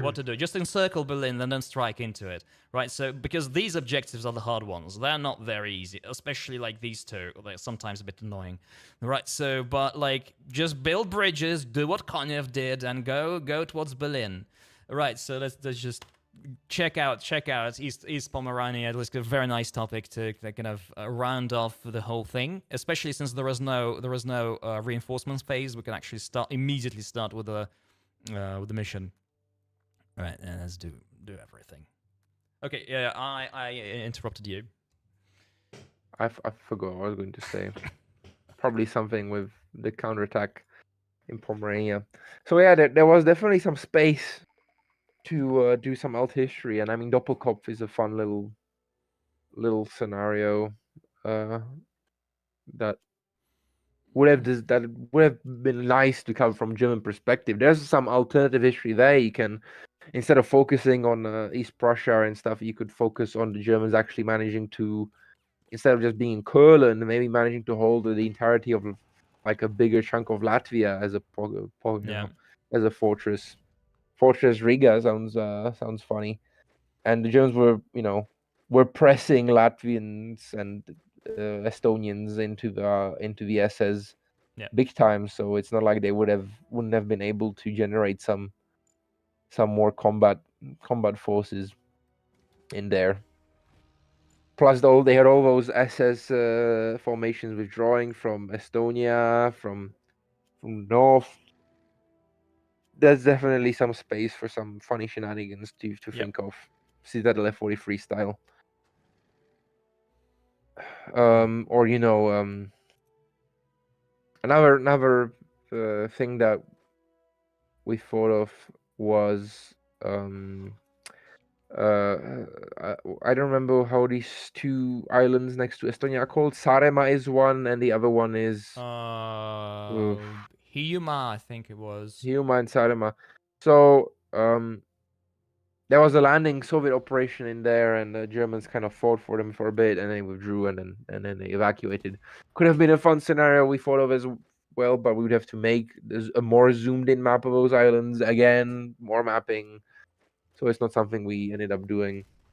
And plus, also like generally, okay, with islands maybe it's not as bad. Generally, this game does not shine on smaller maps, on like really like in these tight like city battles and stuff. So that actually was one of my arguments against, say, doing like a mission, say in doing a mission, for example, like doing like a a siege of Berlin, or like assault on Berlin. It's not a siege, assault on Berlin, like mission, or like okay, Budapest. I did not vote against it, but like I said, no, if you want to do it, like let's do it, right? So even though eventually we did not for other reasons, because I feel like the game does not like it. Like you want maneuver. This game is really good for maneuver. And you don't have a lot of maneuver in a city battle, right? At least in that particular way, and in like where you have like move tanks around and stuff. Yeah, well, I suppose Budapest was a little bit different in my mind. I didn't get to test it, but Budapest was interesting because there's a lot of these big hills in the city that don't Yeah. have to have towns on them. There's this central park that could have been an open area, right, for tank combat, Yeah. or the cemetery, big southern cemetery area where tanks could, get going. There's that big boulevard that a lot of fighting, went about. So I was planning to basically make that a big road with no houses and just allow the players to use their tanks there. Yeah. To kind of simulate that. There was a lot of fun things that could have been done, but it just wouldn't have been worth the investment. Yeah. That's just it. Well, you just did not have like we had certain limits for how many missions that Yeah, could be. yeah, we just couldn't like we had do before. everything we wanted. We did most of what we wanted, but we couldn't do everything. Yeah, and personally, if there was like suddenly someone told us or Tom told us, okay, here's another mission you can make. Here's some budget for you. I would have voted to do stuff like in Finland and stuff, like as like it probably would have been more interesting. Itali-Ihantala is something that would have been a good idea to cover. The Soviet offensive that basically knocked Finland out of the war. Yeah, it's something that is immediately like, all right, snap. Yeah, we need this. Like, definitely has to come in like as a standalone scenario into the campaign. Yeah. Like that just has to be there. But it's not. And by the way, this is the offensive that Frank was talking about. So these guys are coming in. I already know not to expose these tank cores and stuff, and they're a bit powerful for the campaign. Actually, in the campaign, they're weaker. Oh look, a rare 6-step Hexaboo German unit. Yeah, these are nasty. I really want to because what are sometimes these? This is like. I said what 7. units? There are no 7s. These are 6. What SS units are these actually? I don't remember who was here. Like these Nordlands and like Frundsberg. Oh, Nordland. Nordland, Nederland, right? Yeah, there's Nordland and the. There's somewhere Frundsberg. here. In Frundsberg as well. There are a bunch of these like late war stuff. I thought Frundsberg was a relatively veteran formation. It was created roughly around the time like April 44. It just got a Tarnopol. It got beat up there and it just like never showed up anywhere else. And now it's here. If I remember correctly, it was pretty it did a lot of stuff in Market Garden. Oh, maybe. That was one of the 2 divisions that was posted in the Netherlands that fucked up. Yeah. Market Garden. There was the Frundsberg, and then there was Hohenstaufen. Oh, actually, I'm not that familiar with that area, so yeah, it's not surprising that I screwed up. But generally, like, if someone is interested in this, in the approach to, I know Frank's approach may be a bit different, but like to how we assign like these veterans, elites, and stuff. Yeah, because we've seen people like I've seen people complaining about, oh, this unit is supposed to be like a super experienced, like, oh, why is this not elite? And some people like being very silly. I've seen that one comment. Don't take it personally, but it was not very clever. Like where, oh, these are supposed to be elite, but very with very few, like it was supposed to be an elite tank division, German, with very few vehicles in it.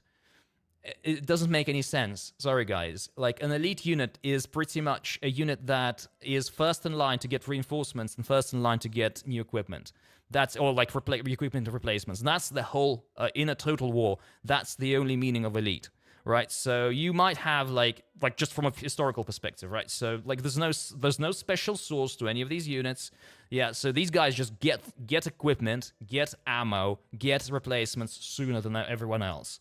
Right, so the same is true with Soviet Guards, right? So obviously this unit, well, for example, this 9th Guards Rifle Corps, at some point they succeeded, they did something really well, and they got this, even though there were some Guards unit that were created like as Guards units, where they did not like get it as a reward, right? So, but this means that this unit is getting like is priority in terms of supplies, equipment, and replacements, right? So that's what it means. But with experience, my approach has always been like sometimes I can do like it a little bit like in a way that I can assign like veteran or elite if I just let's do it. Like, let's see what happens.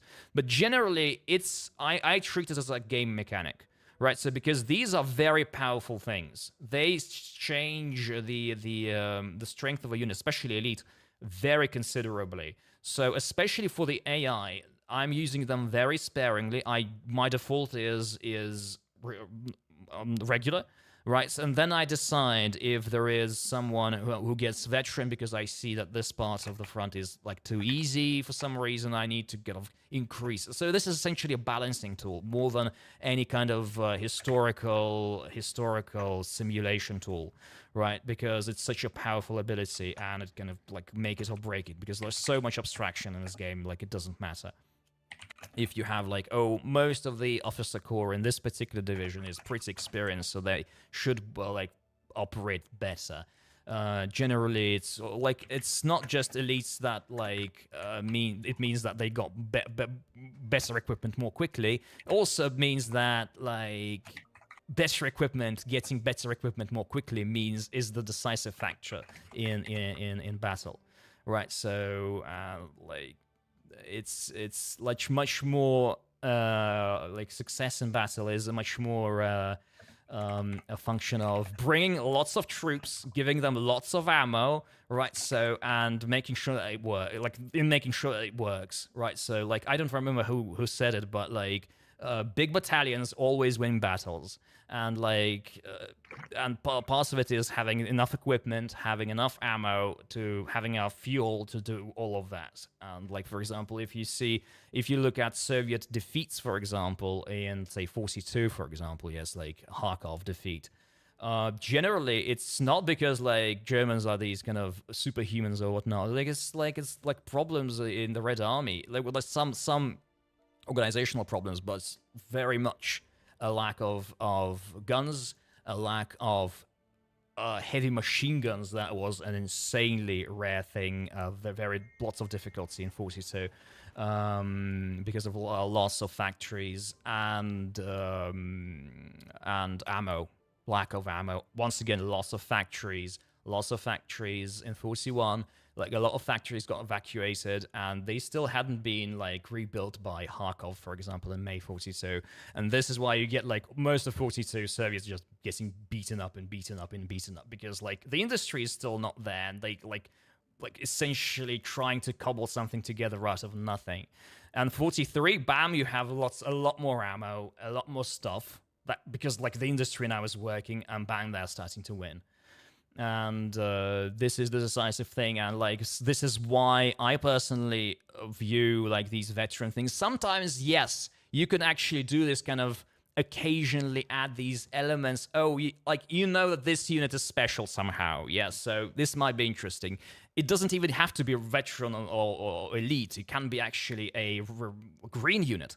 Right, so because I know in this case actually these guys were green, were supposed to be green. So. I forget zu BV meant zu besondere Verfügung, I think. So essentially for special availability. But it means that like it's just like pretty much raw recruits or like people who with illnesses and stuff that like would be thrown into battle if there was nothing. And also, like for example, you've seen like that Polish tank corps, for example. Yeah, it's green because it's supposed to be. It's like super recent unit, like just brought to the front, It's just like was created like I think March. So yeah, and it's not, you don't really need it to be a very experienced unit to actually for the mission to work. So once again, like these veterancy thing, the veterancy mechanic in this game, at least in my stuff, it's definitely subordinated to how well the mission works, to making sure that the mission works, rather than any kind of notion of, oh, this unit is experienced, I give it veteran, and this is not experienced, and I don't give it veteran. Yeah, that's a rant. That's a rant. And a long one. Frank, are you still with us? I don't have anything to add. Really. Yeah, I think like it's probably time for us to end. If I don't know, let me just take one final look at the chat, because I have not been looking at the chat. I'm slightly tired myself. I need a break. And good chat. Maybe there's something that didn't catch your eye, and will catch mine. No, I think that's it. Yeah. So about future stuff, like we don't make any promises. We don't know it ourselves, right? So right now we are, well, we can't say anything pretty much, but at this point, we are looking at what was going to happen with Berlin, right? How well it does, etc. Pretty much. Will you do a vid series on either of the latest campaigns? I think that was I don't think you were planning to. Libic, I'd say vid series I'm not gonna do, because I'm heavily involved.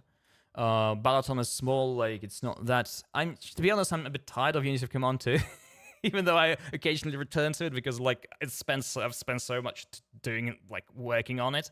You need a break from it. I can promise, like at some points I will do. I have my second channel, Hexaboo, but Slothaboo Couch Buttock. It's my second channel. I don't update it often. All right, so but you can actually go there. What I used it for is let me just give you a link. Here you go. So I do like full replays of missions with my commentary. I just quickly record it. I haven't done it in a while. I haven't done it for Kursk or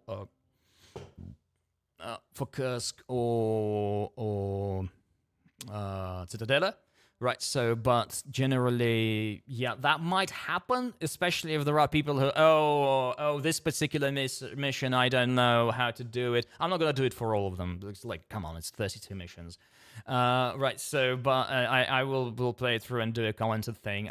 If you're interested, both of us are like. Daniel, I don't think he is. There is an informal Unity of Command 2 Discord server. It's not official, but it's like I don't know who actually is the administrator, but we took it over. Right, so you can actually go. You can actually go there and find advice, and we will see you if you complain about something. Right, so it might be a good place to actually find some information, get some information straight from us, if your complaint is not entirely unfounded, which sometimes happens. Yeah. Should we actually? Oh yeah, you. That's this. Should we put a link to it here? Yeah, I put my link. Actually, no. I don't know where it's accessible from. Maybe we should just. Yeah, just look it up. I think you can find it on Steam. I think. Somewhere. Hub? There should be something. But you can share a link. I just not an expert on Discord, to be honest. That much of an expert on Discord.